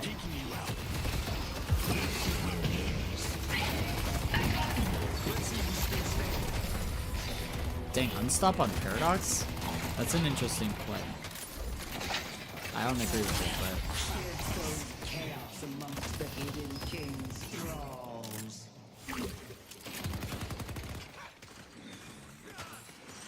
The other thing you can do is you can buy Warpstone. If you want to be a dagger ult bot person, not ult bot, that's probably putting it a little bit too harshly for what you're doing. But if you want to be somebody who, like, your main play that's go-to is open with dagger out of invis and then ult them regardless of what they have available, you can get Warpstone, and it's basically a cheap version of unstop if they only have one ability that can stop you.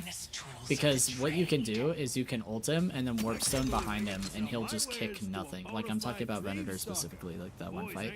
You can just, like, Warpstone behind him and then he'll kick nothing, and the whole time you're doing ult damage. So he'll either die or kick nothing. And it's cheaper than buying, like, unstop, which would achieve the same goal, right? He probably bought it for the mid-boss stealing. Probably. Still don't love it. For me, Paradox isn't as good at stealing mid-boss as she is at just disrupting the entire thing. Because it's almost impossible to ult the whole team away from the crystal unless the entire team is just aimlessly playing on top of... Dang, did you all parry him?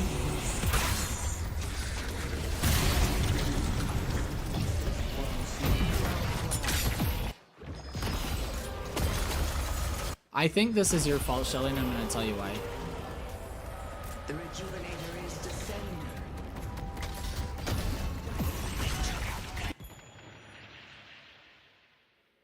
Yeah, okay. Here's why this is your fault, in my opinion, Shelly. You need to calm that you have counterspell and you're parrying so that your Bebop and Shiv can be ready to either punch or to parry after you. So you need to clear that up with them.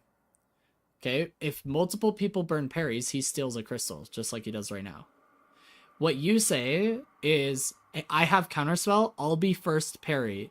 If he comes in and I don't parry him, I need somebody else to be ready to parry, but do not parry instantly. I have first parry, because I have counterspell. That's the calm. So this is actually your fault, because your Shiv doesn't know this. Because you didn't make this calm, your Shiv is burning parry unnecessarily, And Bebop's, who knows what he's doing? He's just like punching the crystal late and after his parry instead of, I don't know, like whatever. But you guys have more people in the pit. You need to stagger parries, but you need to be first because you're counterspell parry. But that needs to be calmed.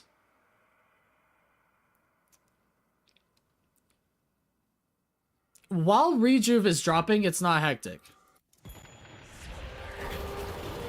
Look. This is not hectic. There's no hectic here for comms. Not hectic. Not hectic. Kinda getting hectic. We're calming the whole time. We execute the plan. We don't lose any crystals. Oh, people are talking all over the place in the comms? I mean... yeah. Tell them anyway. And it doesn't have to be like a huge conversation either. I mean, it's pretty simple. It's just, hey, I've got first parry because I have counterspell. Can somebody be ready to parry after my parry in case I don't get him? Done.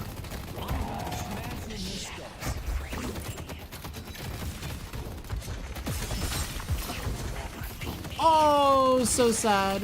Nice try. I hate that the health bar is bugged because he usually looks like he's not losing any HP whatsoever. Impressive as always, Hayes. Death slams on cooldown. Killing blows on cooldown. When comms are hectic, I would also say singling somebody out is easiest. So I'd be like, yo, Shiv, you know, just as an example. Yo, Shiv, I have counterspell. I'm going to be first parry. Will you parry after mine in case I don't get him? Then in all that hectic, he's like, oh, somebody just told me something. I should pay attention to that.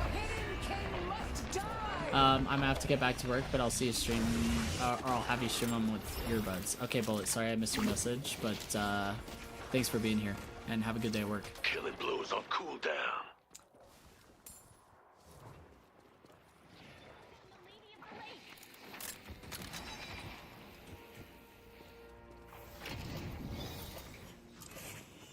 I see the enemy. Bedtime for you. I see Paradox. The OSPC aren't investigating me, right, Hayes?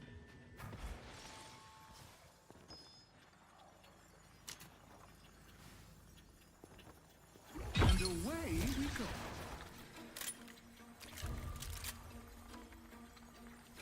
Yeah, with no major objective on the map, Learn is the right call here. There's no Rift or mid-boss, and you guys are even in souls. Once you down Patron, there's no reason to fight, so definitely a good reset.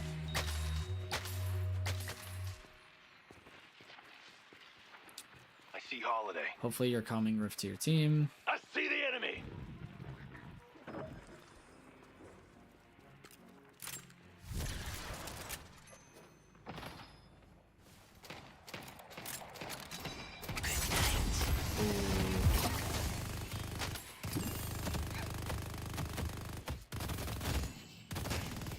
Ready to use item. One will bar my path. Ready to death slam. Ready to use refresher. Merkmag audio is so sick.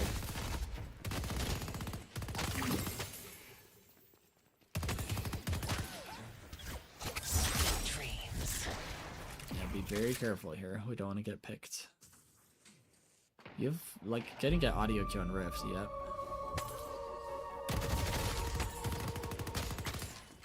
Now that you have Blue Prio, we should head over to the Rift and see if we can get a pick before it spawns. Ready to use item.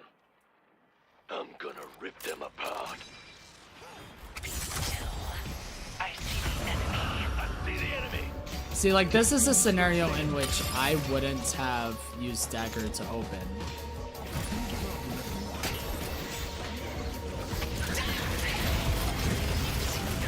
This is a great ult, by the way.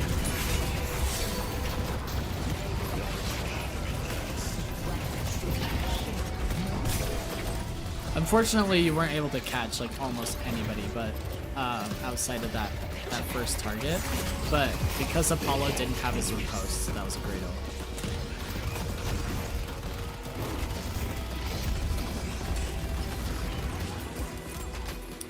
What I was trying to say though is the reason why I wouldn't have started with dagger is because I would have wanted to bait that Apollo riposte. So the way I would have started that fight is I would have just started attacking Apollo and saved dagger for after. Bait the riposte and then use ult.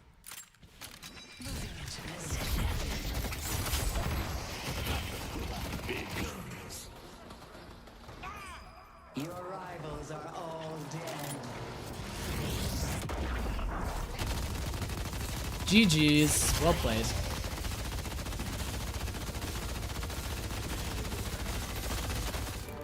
Good game.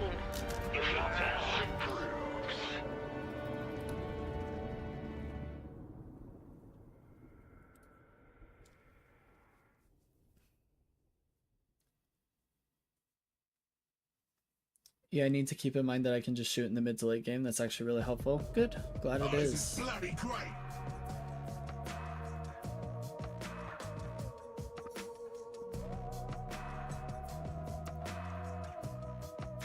Okay. Ooh.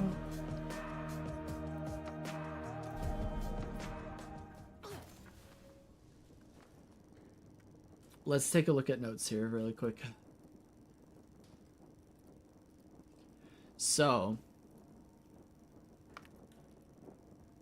this is actually your third, but I have two with the name Shelly one.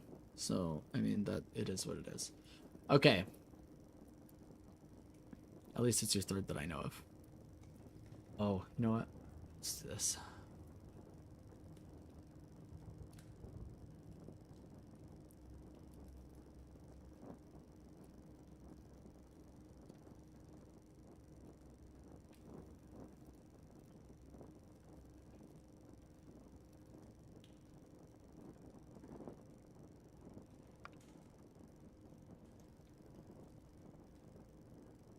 So, the first thing I want you to keep in mind is that short engagements benefit you the most, especially 1v1s. We want to isolate short fights and get out after dagger punch or fixation first and maintain positive trades. The second thing is I don't really know how to word this, but it's just going over the resets. If you're going to reset, do it as fast as possible. Don't wait for wave and then reset. Just wait for wave and heal off minion or reset ASAP. Hopefully that helps with what we were talking about earlier. I think I did better with the sliding for infinite ammo and not reloading all the time. You did a good job. I would say in general in lane we want to focus on denying securing orbs and then using short engagement fights to take positive trades and slowly whittle the enemy team down. What is that not how you spell whittle? Oh, it's double T, isn't it? Whittle. Wait, what? How do you spell, guys? Oh, it's WHITTLE? Maybe?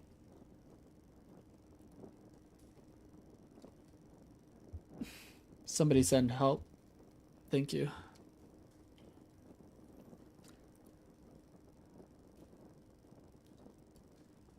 WH. Well, you learned a new thing now. Guys, I don't know how to spell. I'm boosted. Don't worry about it. Take positive trades and slowly whittle enemy players down. I actually think that's all I want to focus on for lane phase for now. I think that's the main thing. Okay. Oops.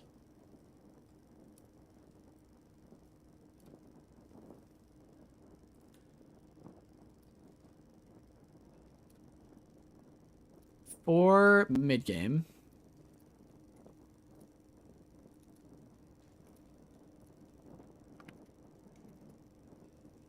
I want you to adjust your playbook. Adjust your playbook when taking initiation, or I'm gonna say initiatory fights. Oops. So this is gonna come in a few ways. So A, I want you to adjust the playbook if this scenario changes. This is like, i.e., don't ultimate if it's no longer necessary, even if you originally planned to. And then B, it manifests in, I want you to bait out certain abilities before just sending dagger plus ultimate. Don't always open with dagger. And then C is actually... Yeah, C is actually going to be an extension of this. So we're actually just going to do like a... I want to see if I can do this. Hold up. Where? What?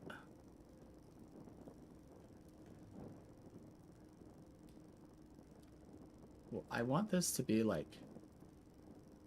What is happening with this freaking arrow? You guys, I'm too tired for this. It cannot be this hard. Why is it stuck over here? What is happening? Okay, well, whatever. I want this to be... Where's like a drawing tool? This is going to be extension of this. Okay?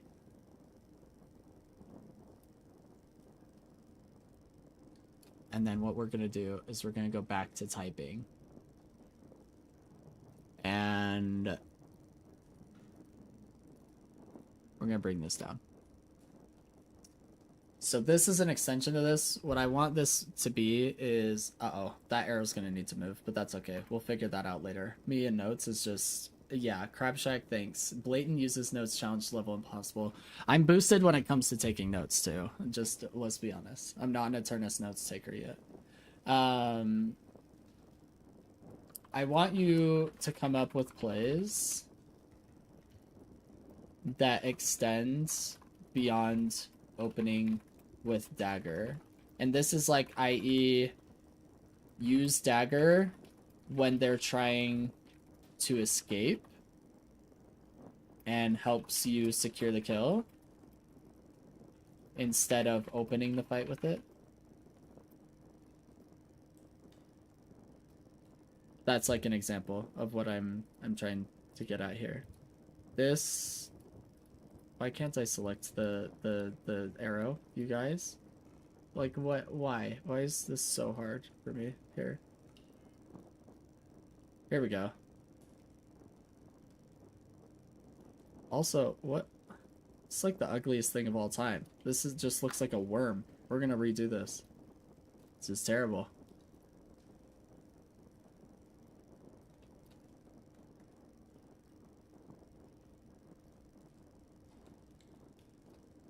Okay, there you go. That's still ugly, but it is what it is. Okay.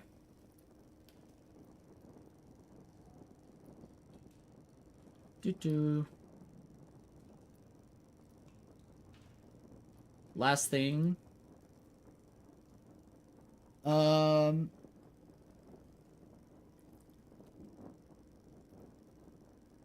don't know what to call this.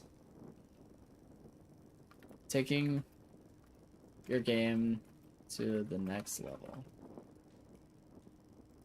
That's what we'll call it.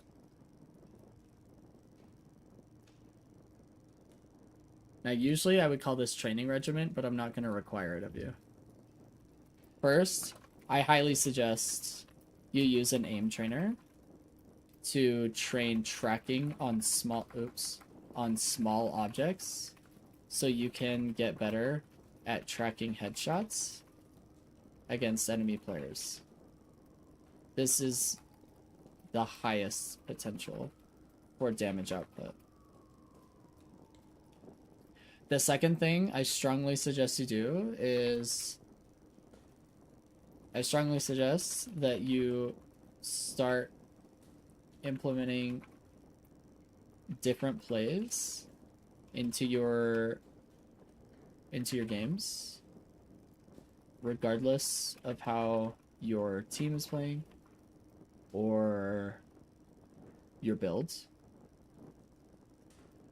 I would like you to practice despite spirit or gun, I guess is what I'm trying to say.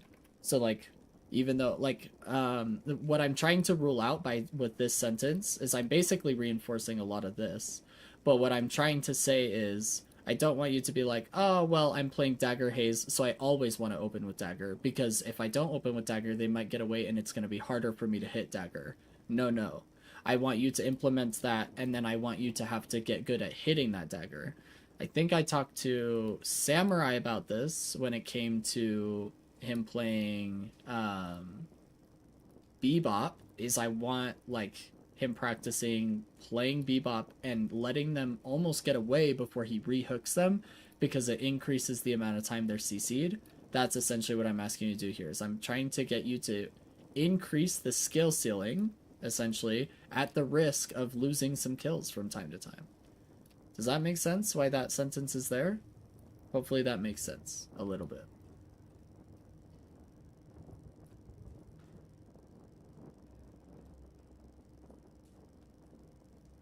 This is unreal. You guys. I can't right now. This notes thing just hates me. There you go. That's better, kind of, not really. Okay, I'm trying to think of the other thing that I wanted you to do. I don't think that there's anything that I'm really thinking about. Let me make sure, though.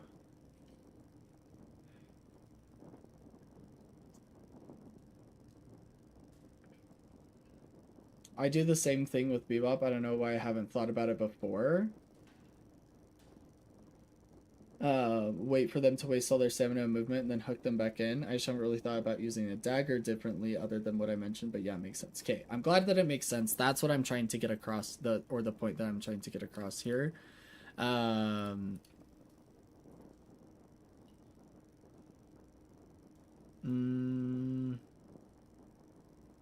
Yeah, I think we'll just keep it at that. I don't want the notes to get any crazier than they already are. We'll just kind of keep it at this. Hopefully this will be helpful moving forward and something that you can refer back to. Do you have any questions for me? Was anything in the notes? Was there anything that we mentioned during the gameplay that I forgot to include in the notes, or any part of the notes that you want explained, or any questions that you have? Are we good?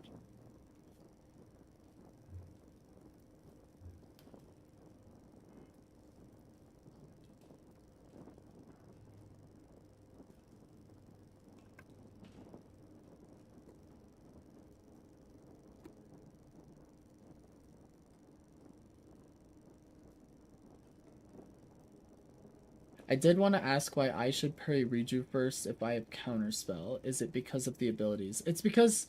well, it's for a few reasons. One is because if you have Counterspell and they trigger it, you're able to parry again. So you can be multiple parries by yourself just because you bought that one item. So if you parry and they trigger it with an ability, but they didn't trigger it with a melee, they may think that your parry is down and go for a punch, and you can parry a second time and still protect the Rejuve crystals. The second thing is it protects you from CC. So like if they come in with a Venator kick, your teammates are going to be too far to be the ones parrying. So your counter spell is going to save you from that kick, and your teammates will be too far to help with the parry, and so you're going to be the only line of defense. Also, like that Billy that thought I missed my parry, but it procced Counterspell. Exactly like that, but in the pit on top of the Rejuve Crystal.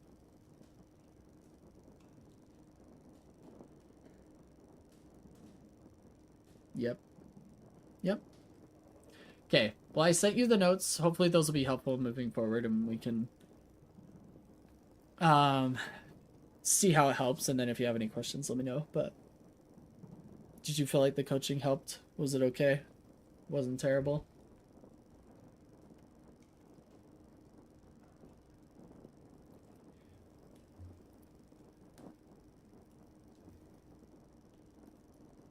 Okay. Let me definitely caused a mindset shift. I think it was helpful. Good. Well, hopefully it starts to impact your games a little bit. Um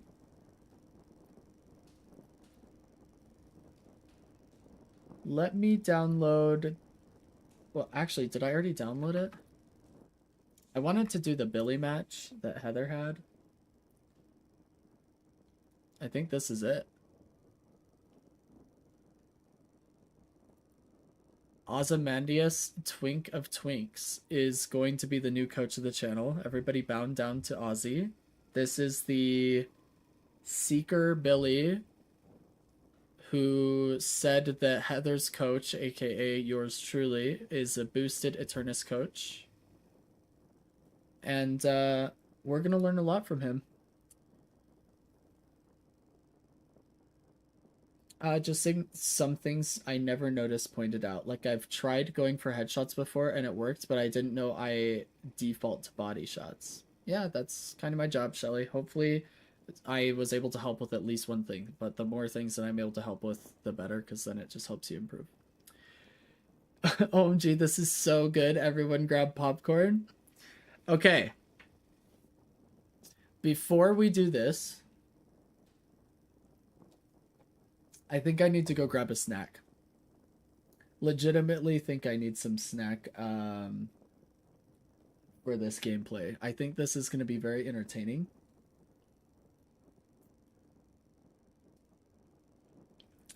You know, now looking at those stats, I have the feeling after this match he saw the stats and didn't think he was the problem. What stats could he have looked at and thought he wasn't the problem?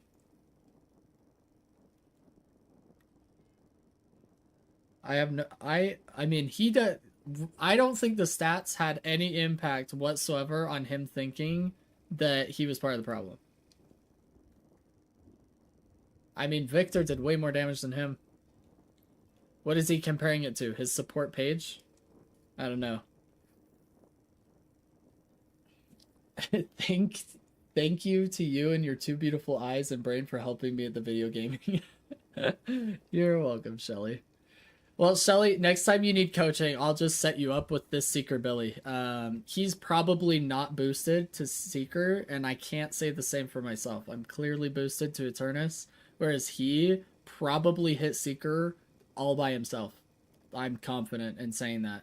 I really think that he did this with his own ability.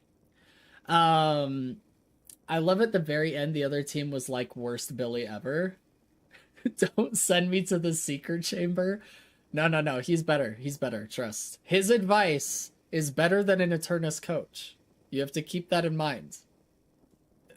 This has been authenticated and verified in many different ways in which I cannot disclose at this time. And please don't ask how, because then I'll be forced to lie. And so yeah, we're gonna review his gameplay here. Let me grab a snack real quick. Give me like 4 seconds. I'm gonna AFK and I'll be right back. He's not carried. How else did he get to Seeker? Exactly, Bullet. I guarantee you this guy was not boosted, but Heather's coach was. So his advice trumps my advice. That's airtight logic. Airtight. None of you can debate. Quit trying to debate it. Don't try.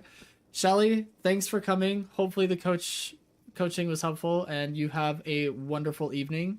You take it easy. Give me like 2 minutes. I'm gonna be right back. I'm not even gonna switch scenes. I'll be right back and then we'll start reviewing this gameplay. I'm just gonna go grab some snacks to watch this with.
All right, we're back. The snack of choice here is grasshopper cookies and milk. Feel like it doesn't really get better than this, so let's enjoy movie time. Let me change it. We're no longer coaching Oracle. What is this a pro VOD review, do you think? I feel like this is maybe okay, pro VOD review of Seeker Billy. I think that's an accurate description of what we're watching. Oh, oops, I didn't get rid of the coaching. Yeah, that sounds about right. Okay, we're coaching Coach. Yeah, this is tryouts for the new coaching position from the one and only Ozymandias Twink of Twinks. All right. Roll the gameplay.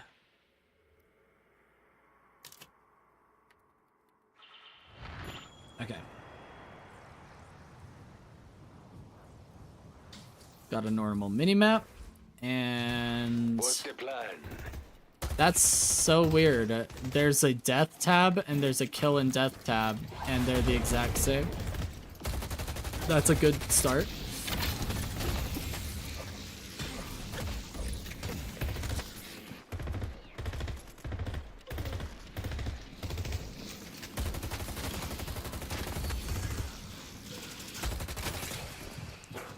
All right, we're denying orbs. We're securing our own orbs. So is our haze, by the way. Shout out.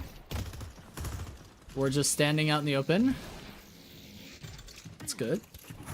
We like to stand out in the open. It's fun. Okay, we're not securing our orbs. I take it back. Very not bueno. Wow. That bebop. That's quite the play. Hook into just full sending a heavy melee. I love it.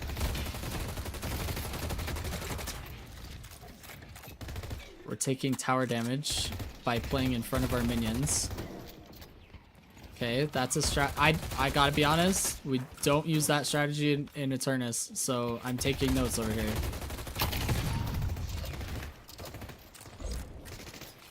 He's just standing there menacingly. I think he's trying to intimidate the Guardian. I think that's what that was. Oh no, are we first blood? Oh my gosh, we actually get out. I guess I could have just looked down at the bar and known we weren't gonna die right there, but that's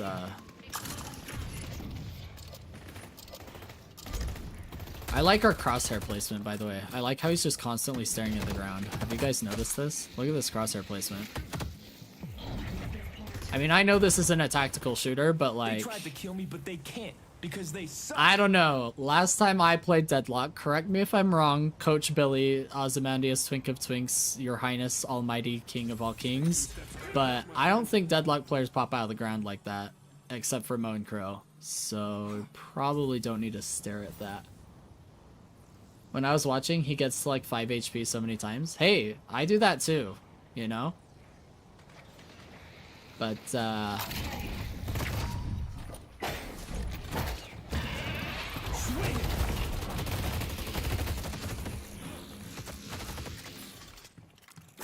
alright, so we took 400 damage.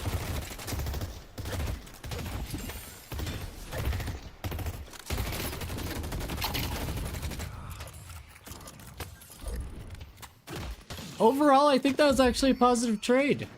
You know? I think he did more damage to Paradox than he took. And Bebop. Definitely a positive trade. Okay, sending heavy melees near the Guardian. High risk, high reward scenario. For sure. Actually, high risk, low reward. Especially on Billy.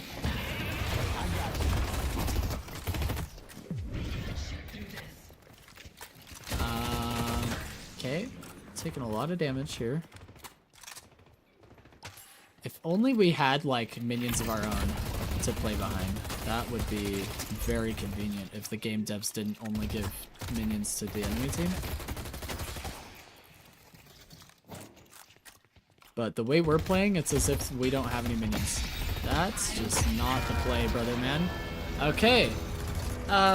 Sending heavy melees into enemy players who bought rebuttal who are expecting you to melee. That's a new concept. Okay, let me write that one down. Eat some cookies and write that one down.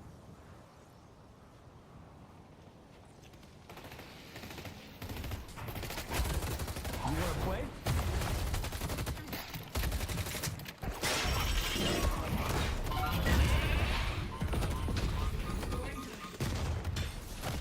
Man, we just got to lane. And we just run in front of our minions and take half our health. And we're still staring at the ground instead of securing orbs. This is revolutionary. Let me contact melee creeps after this. I've got some VODs for them to watch.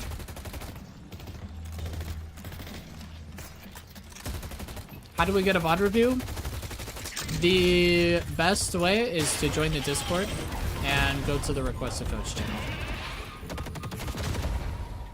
How does he not die here? Actually. Shit, that was close.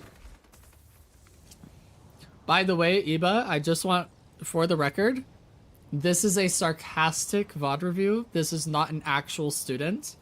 This is somebody who said, so this is actually, the student is Heather in the chat right now. And Billy told Heather that what she was trying to tell him was wrong. And Heather explained to him that what she was trying to tell him was what I told her as her Eternus coach. And then he proceeded to call me a boosted Eternus coach. So we're reviewing his VOD as a joke. Because apparently he knows more than me of the game.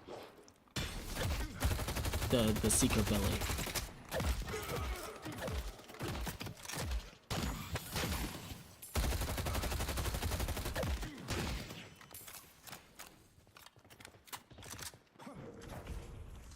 Hayes getting bridge buffs. W Heather. Yeah, Heather, you are saving him a lot. I don't know how he's getting out. Your daggers and your do something shiny tactics or owning. Our yellow guardian has been defeated. Dude, this guy just takes damage for free. He is just padding their stats for real. Our yellow walker is under Oh, attack. here we go. Go out there and impose your Yeah, Heather. Where were you, Heather? Why weren't you diving the tower taking 900 damage with him? This is a group effort, Heather.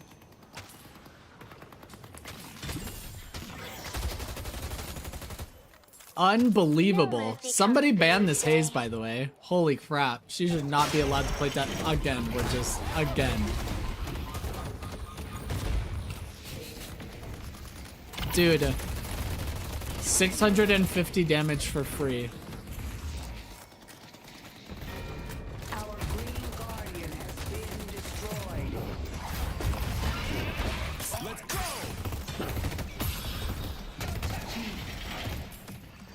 Dude, this guy just sends heavy melees into people with rebuttal. It's probably Haze's fault. Oh my gosh, this guy. Green walker is under attack.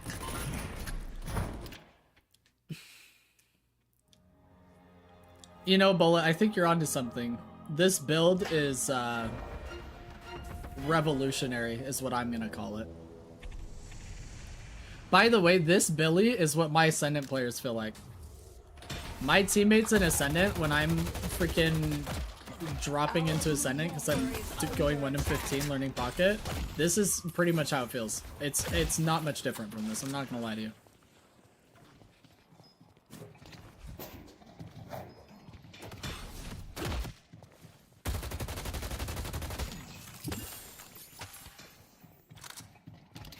Your poor Victor.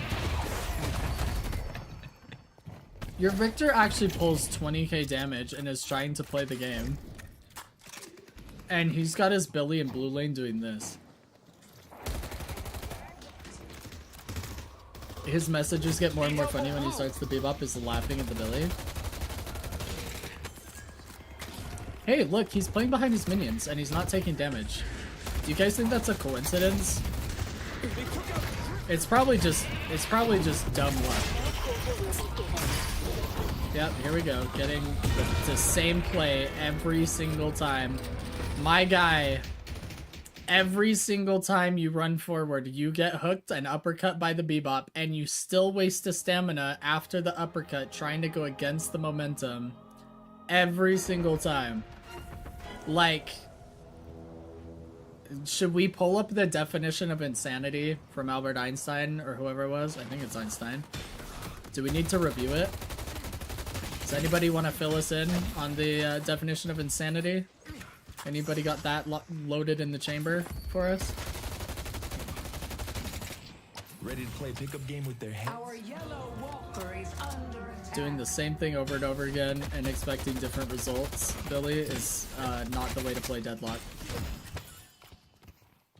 So, if you run up there, again, next to the tower, with Bebop standing right there, I'm gonna lose my mind.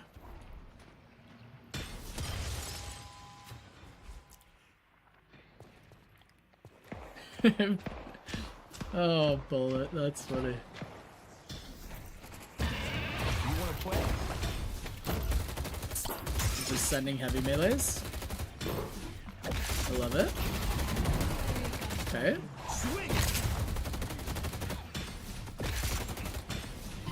We never get parried. Alright. Geist doesn't even know the parry button exists, to be honest. Or neither does Billy, because now Bebop's just doing the same thing. We're not using ult, by the way. We don't want to secure this kill with an ultimate ability. No. Oh, you're mega there, brother, man. Yeah, alright. Pathing, massive issue.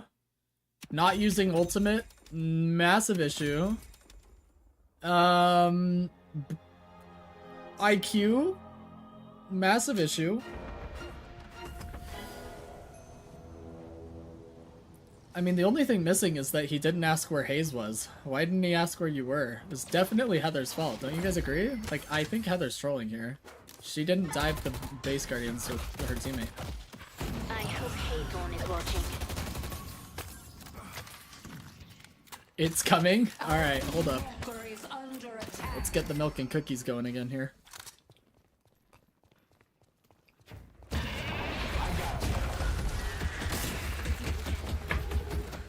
Alright. Hayes, where you at? Why isn't Hayes helping?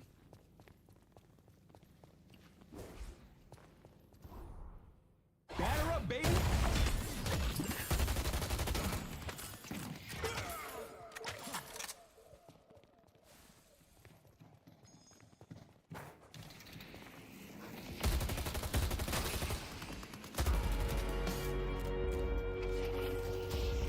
Okay.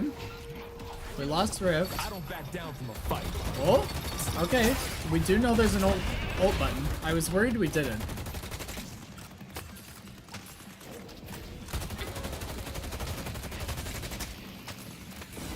Our green walker is under attack.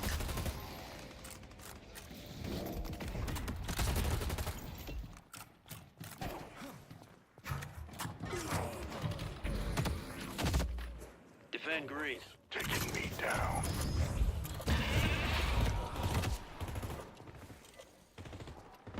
Alright. Our green Okay, we got walker out. has been destroyed.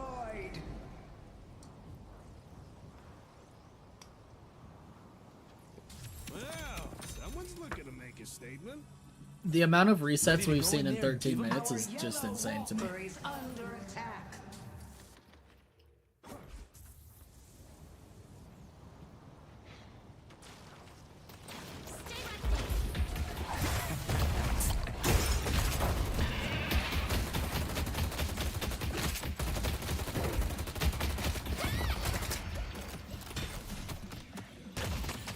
Nice work. We dragged Vinny out of the ground.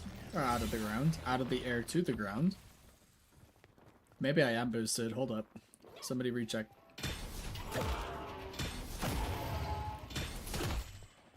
Alright. We don't need the buffs from Sinners. Just break it. That's fine. piece of me? I'm writing that one down. That's going on the notepad. Break centers. Buffs don't matter. Our blue walker is under attack.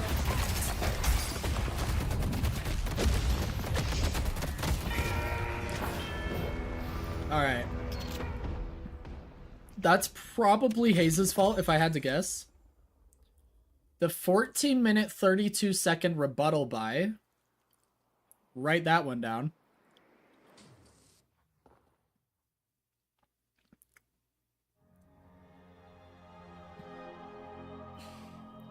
Hayes is definitely throwing here. You know, honestly, half of Billy's deaths can be attributed to anybody but himself, if I had to guess.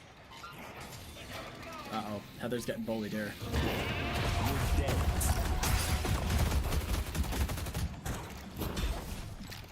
Whoop! Alright. Oh, Vinny got freaking hyperlined. And we're not even gonna finish the kill. Stay together. Need help on blue. Yeah, it's Hayes' fault, you guys. Oh my gosh, he's literally mad at Hayes. Oh my gosh. Oh, I can't right now. Heather! Heather, what are you doing? Heather, why are you helping him?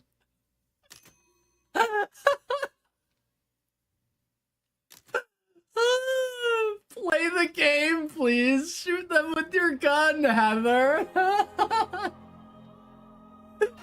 Oh, dude, I love victims, man. Oh. Heather, you're not doing anything. Let's dance. Oh my gosh. It's these kinds of people that are like, I should be at a higher rank because I'm better than everybody. I don't know how I'm not ranking up. Oh. We still don't know Paradox has rebuttal. I mean, he still doesn't know.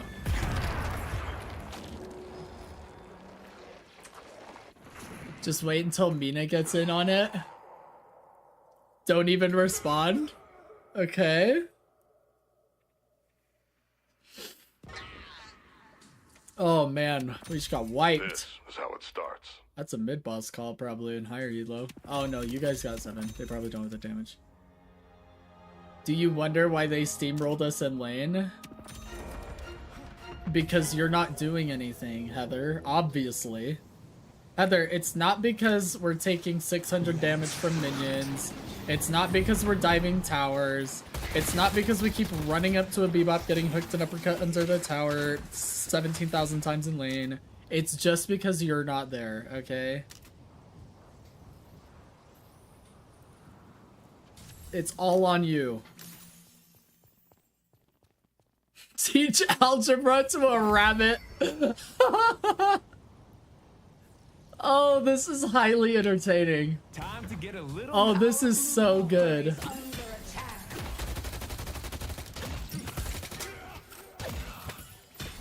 What are you even talking about? I bet you ask that a lot, don't you, Billy?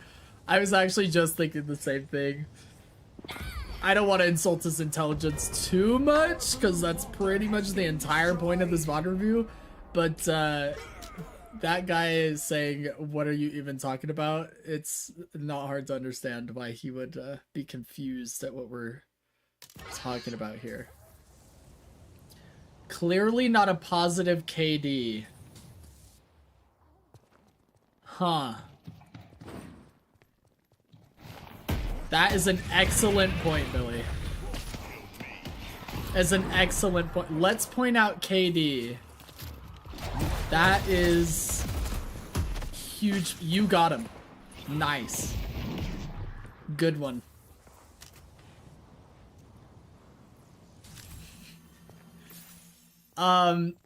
Everybody has a better KD than him. We're all at 0 or 0.5. And he's on the 0 end of that spectrum.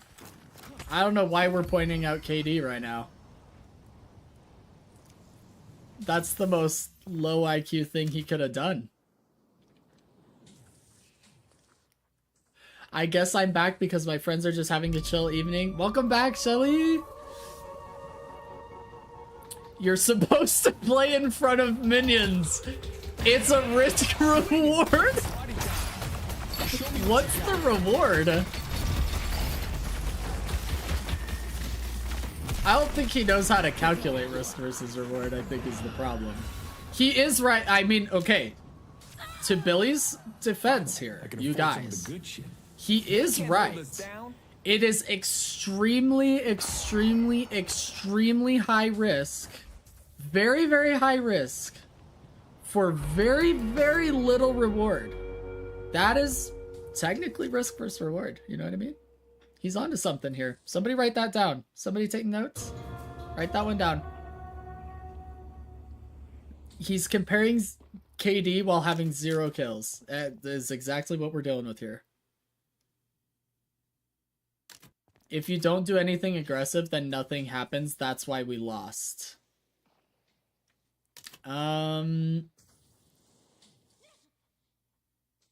Yeah. I mean, that's mostly true.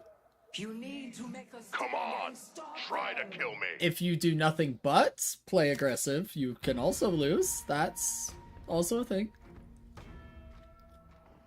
And of course you have this yes man yapping in our ears. Okay? You want to balance fighting and farming. That is true as well. I wish he had done a little bit of farming as part of his balancing act. That probably would have been very helpful. We definitely need to balance out the fighting. That for sure.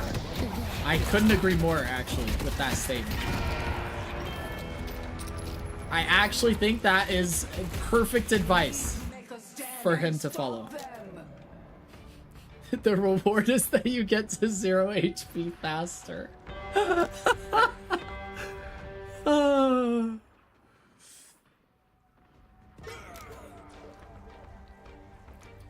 Wow, the Mina is capable of having opinions. Great. That's... wow, what a gotcha.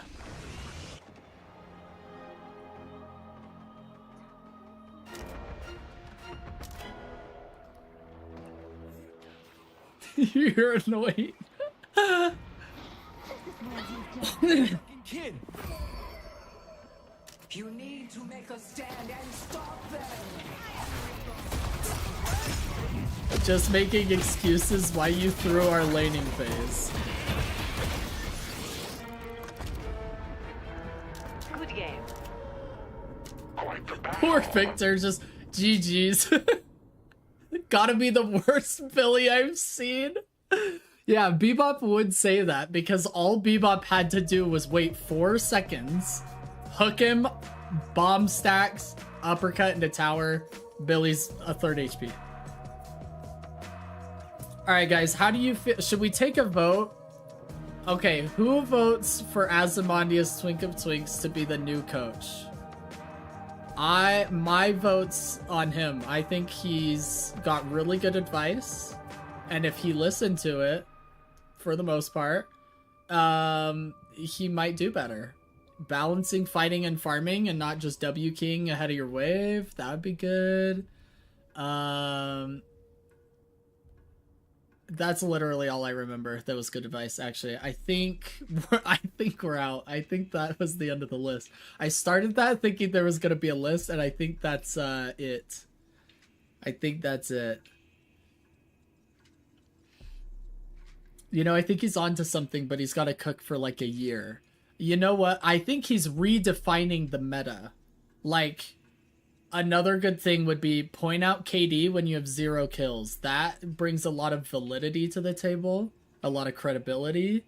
You know, I think people really humble themselves and start to listen. Berating your enemy or berating your teammates and saying they're annoying and that, you know, saying wow, you're capable of having opinions, stating obvious facts like that. I think that's gonna help you rank up. The buying rebuttal 14 minutes and 32 seconds into the game, that's That's good stuff. Thank you for the posture check, Shelly. Yeah, I mean, overall, really, really terrible. Really terrible. Yeah.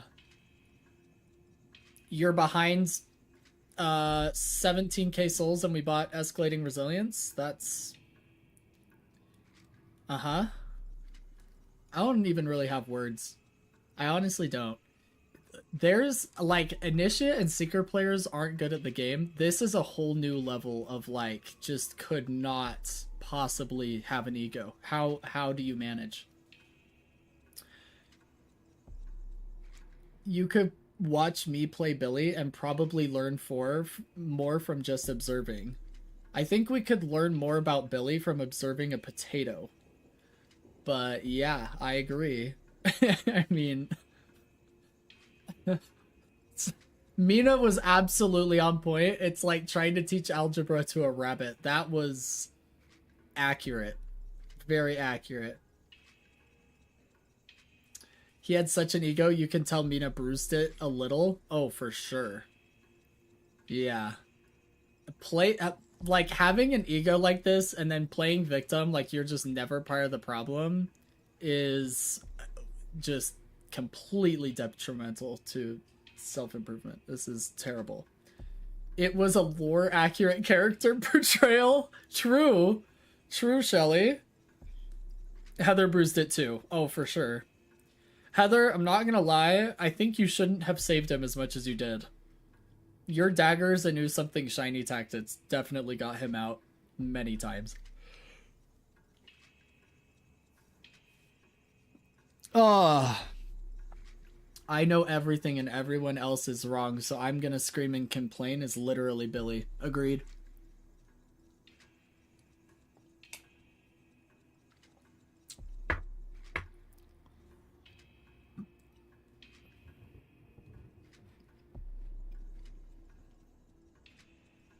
Billy is, you know, he's doing things that no other players are doing. Really edgy that way. He's making comms that helpful teammates don't normally make. He's edgy that way. He's building items in phases of the game where you would never really see them bought. He's redefining the meta. He's limit testing with how many times you can walk up to a bebop, get hooked and uppercut under tower and not die. So he's experimental, scientific, very analytical in that sense. And he's how do I say this gently? Dumb as bricks. I think that's it. Alice, you missed it. It was a great time. We did the VOD review of Billy and his what do you want to call it? His application to be the new coach since I'm boosted. So you cannot do bricks like that. Bricks are at least useful in construction. I think I may have insulted the bricks. I apologize, Bullet. Bricks, I'm sorry. I'm tired. I didn't have anything better to compare it to.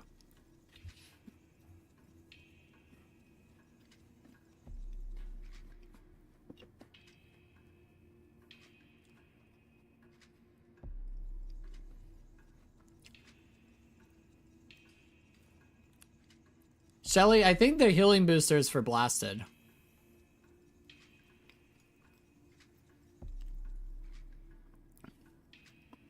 The real question is, why are we buying escalating resilience, and why was rebuttal at 14 minutes and 32 seconds into the game?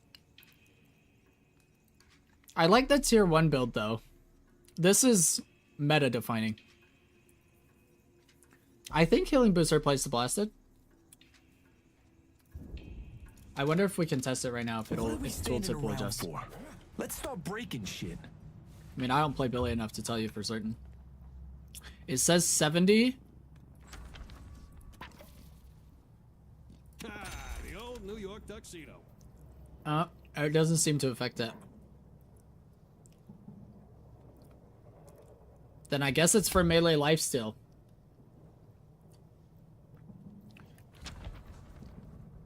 My friend, survival is paramount.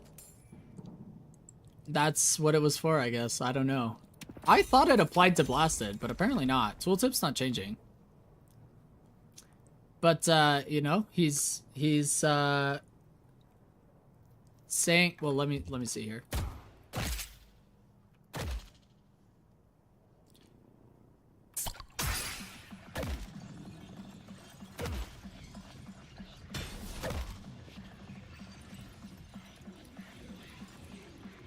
Can I not sell while I'm in Blasted? What kind of game are we running here? Oh, there we are.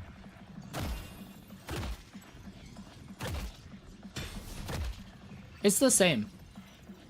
It's still giving me 35.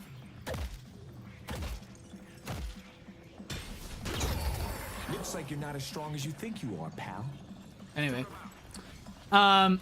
Healing Booster does not seem to apply to Blasted. But it did apply. He spent 1,600 souls to increase the efficacy of his 800 soul item. So, you know, we're thinking outside the box is what we call that, I think.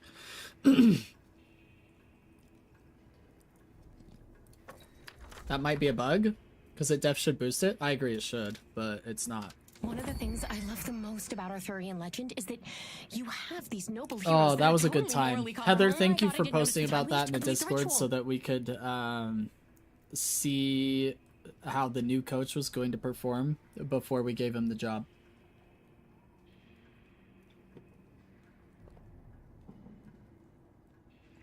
Now, if I wasn't a boosted Eternus coach, I probably could have given him coaching, but unfortunately, I don't know what I'm talking about.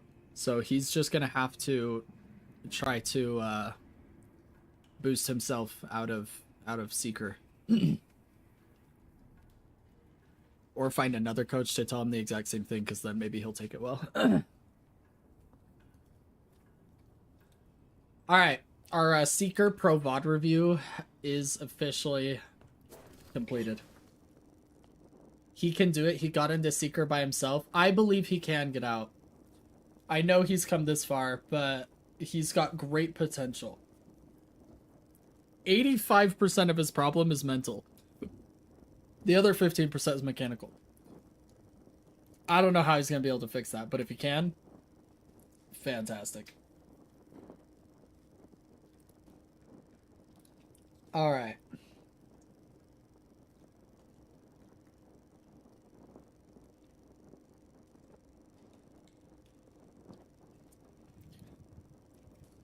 Crabshack, are you here for coaching or are you lurking and busy today? I saw you in the chat earlier, but I didn't know if you're like available for coaching or if today's not a good day.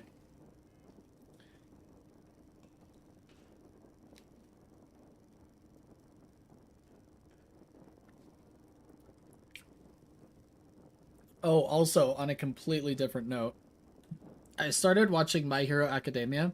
How many of you guys have seen that?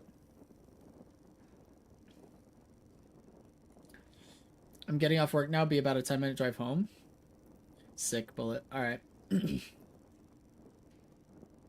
He's got students today, so probably hopped in during his lunch. Oh, okay. I saw Crabshack earlier. Probably not available. He's usually not available on Mondays, so I didn't think he would be, but... It's not a rewatch for you, Bullet says. Okay, interesting.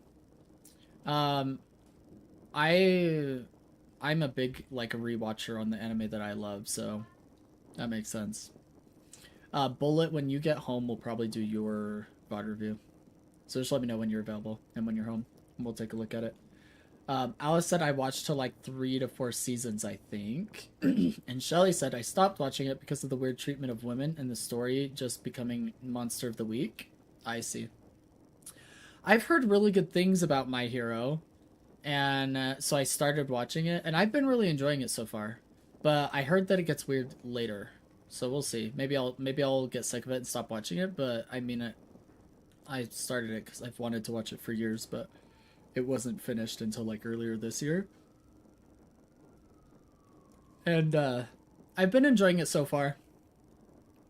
Obviously, I'm like 10 episodes in or whatever, like, so I'm really enjoying it so far. I mean, the early portion of it was enjoyable to me, but that's it. I see. It's interesting, neither Shelly or Alice finished MHA, but yeah, maybe I won't finish it, but we'll see. I hope I do. Like, I hope I like it enough that I'll be able to finish it, because I do like checking it off my list of, like, I finished that anime. It's pretty rare that I run into anime where I'm like, I absolutely cannot finish this, but it felt lackluster and repetitive.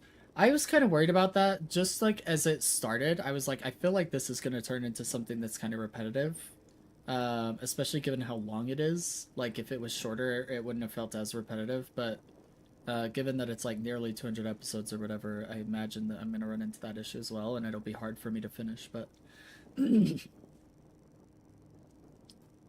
Crab and I have really enjoyed Dr. Stone. We're on the last season now. Oh, nice.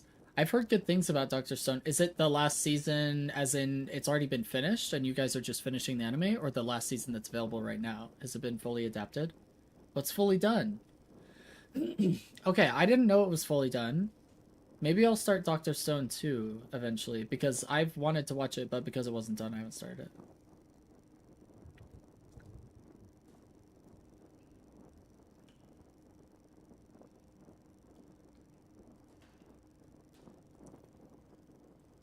Oh, it finished in the last year, recently. Okay. Yeah, I've had many recommendations for Dr. Stone. I've heard good things about it. I'll have to take a look at it. Yeah, because I've been rewatching Hunter x Hunter, and I'm kind of always watching One Piece because I'm just like only halfway done, or halfway to caught up, I mean. So I try and weave in other anime from there, and My Hero's one I've had on my list, so I figured I'd start it. Like, I pop in to see what's going on, and they introduce an OP woman just to nuke her with the next episode. Why would I watch that? Oh, yeah.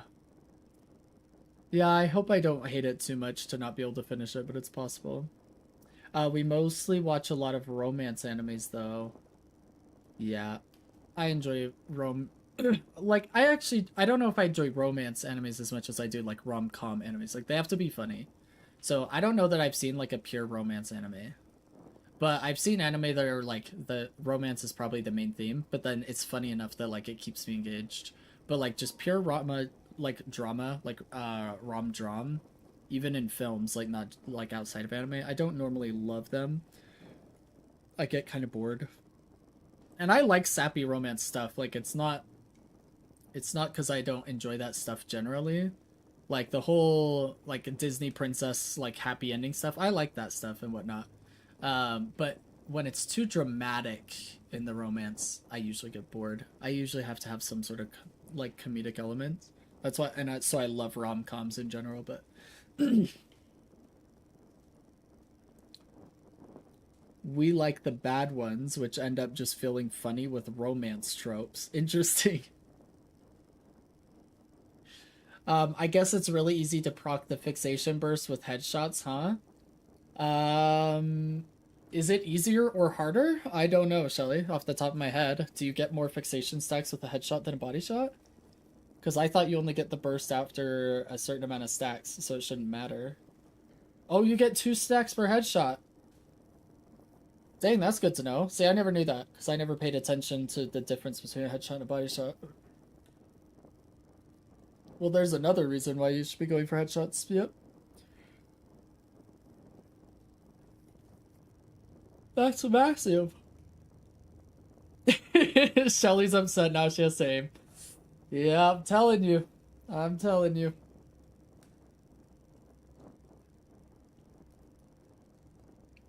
not fantastic all the time, but it is what it is.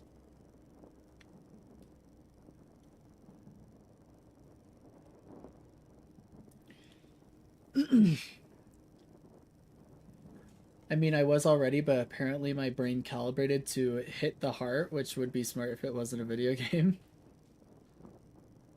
Yeah. Gotta go for the headshots, unfortunately. Oh, dang. Milk and grasshopper cookies just killed me. That was so good. Campfire cooking in another world with my absurd skill, not a romance, but one of our favorites with how funny it is. I've heard it's really funny, Alice. I'm glad you got that recommendation. I've considered watching it. Do you know if it's fully finished? Because I didn't think it was. I thought it was new enough that it's not fully adapted. Or maybe even the manga isn't finished, I don't know. I think it's the fact that bullet velocity is a thing that's throwing me off. Yeah, it's an interesting element, Shelly, that you're gonna have to get used to. Solo camping for two is our favorite romance, though. Let me write these down. Hold up, Alice. I'm gonna forget these if I don't write. I'm so tired today. Like, it's got to be written down or it doesn't exist. Like, that's just where we're at.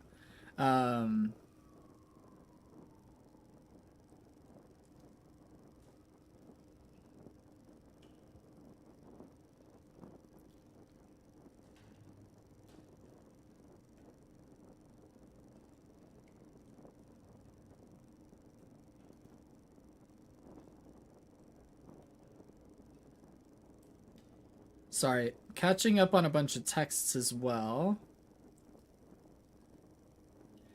Okay. Solo camping for two.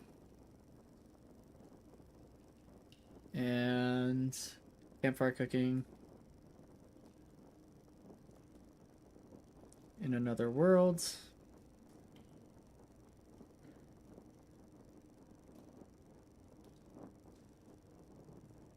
I'll write those down.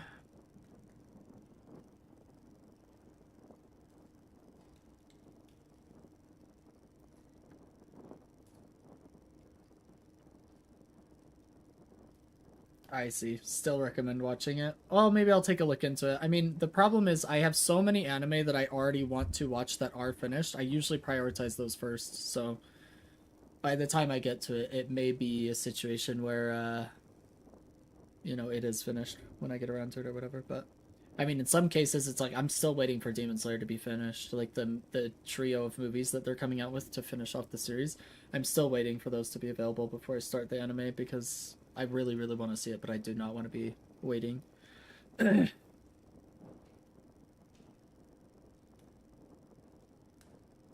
I need the next movie to drop. Yeah, that's where my sister's at because she's caught up and she absolutely adores Demon Slayer, but I just don't even want to start it until it's finished, so I'm waiting patiently.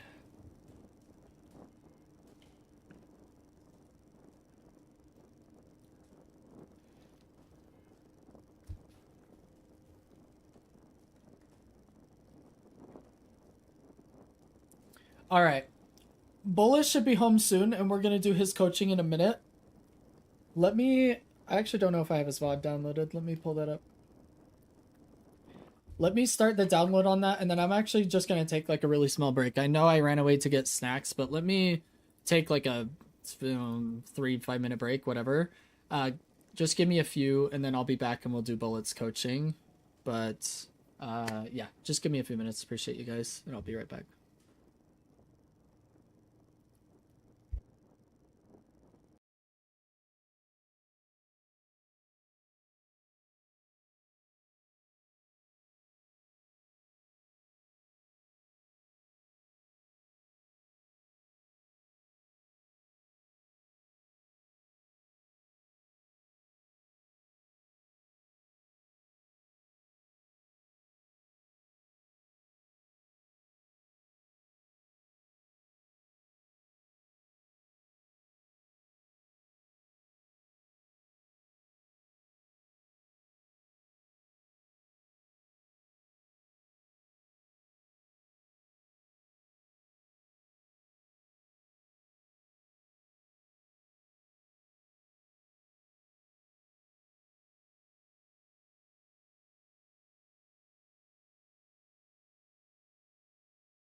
All right, you guys. I'm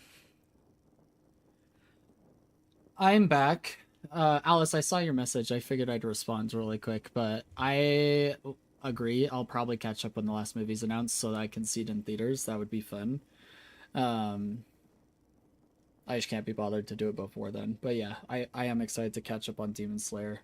Bullets, I am gonna apologize. I'm gonna have to delay your VOD review until tomorrow. I'm hoping I'll be able to stream tomorrow because I just caught up like on all the texts and whatnot that were going on during stream, and it looks like we set an appointment to put our dog down, and so I figured I'm just gonna go spend time with family and the dog, kind of say goodbye.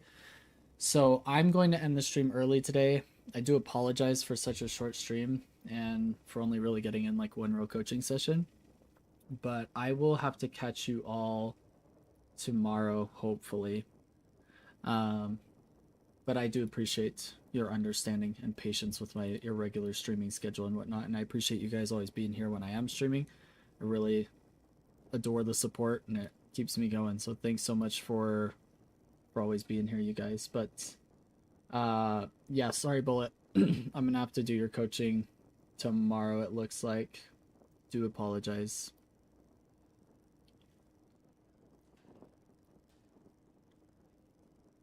That being said, you guys have a wonderful rest of your day.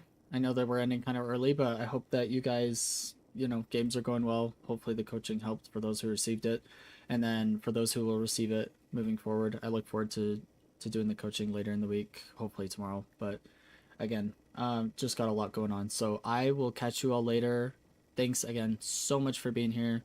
Please check out the Discord if you're not already in there, and the Patreon, and appreciate the people who are already supporting there. But yeah, love you guys, and catch you later. Have a good day.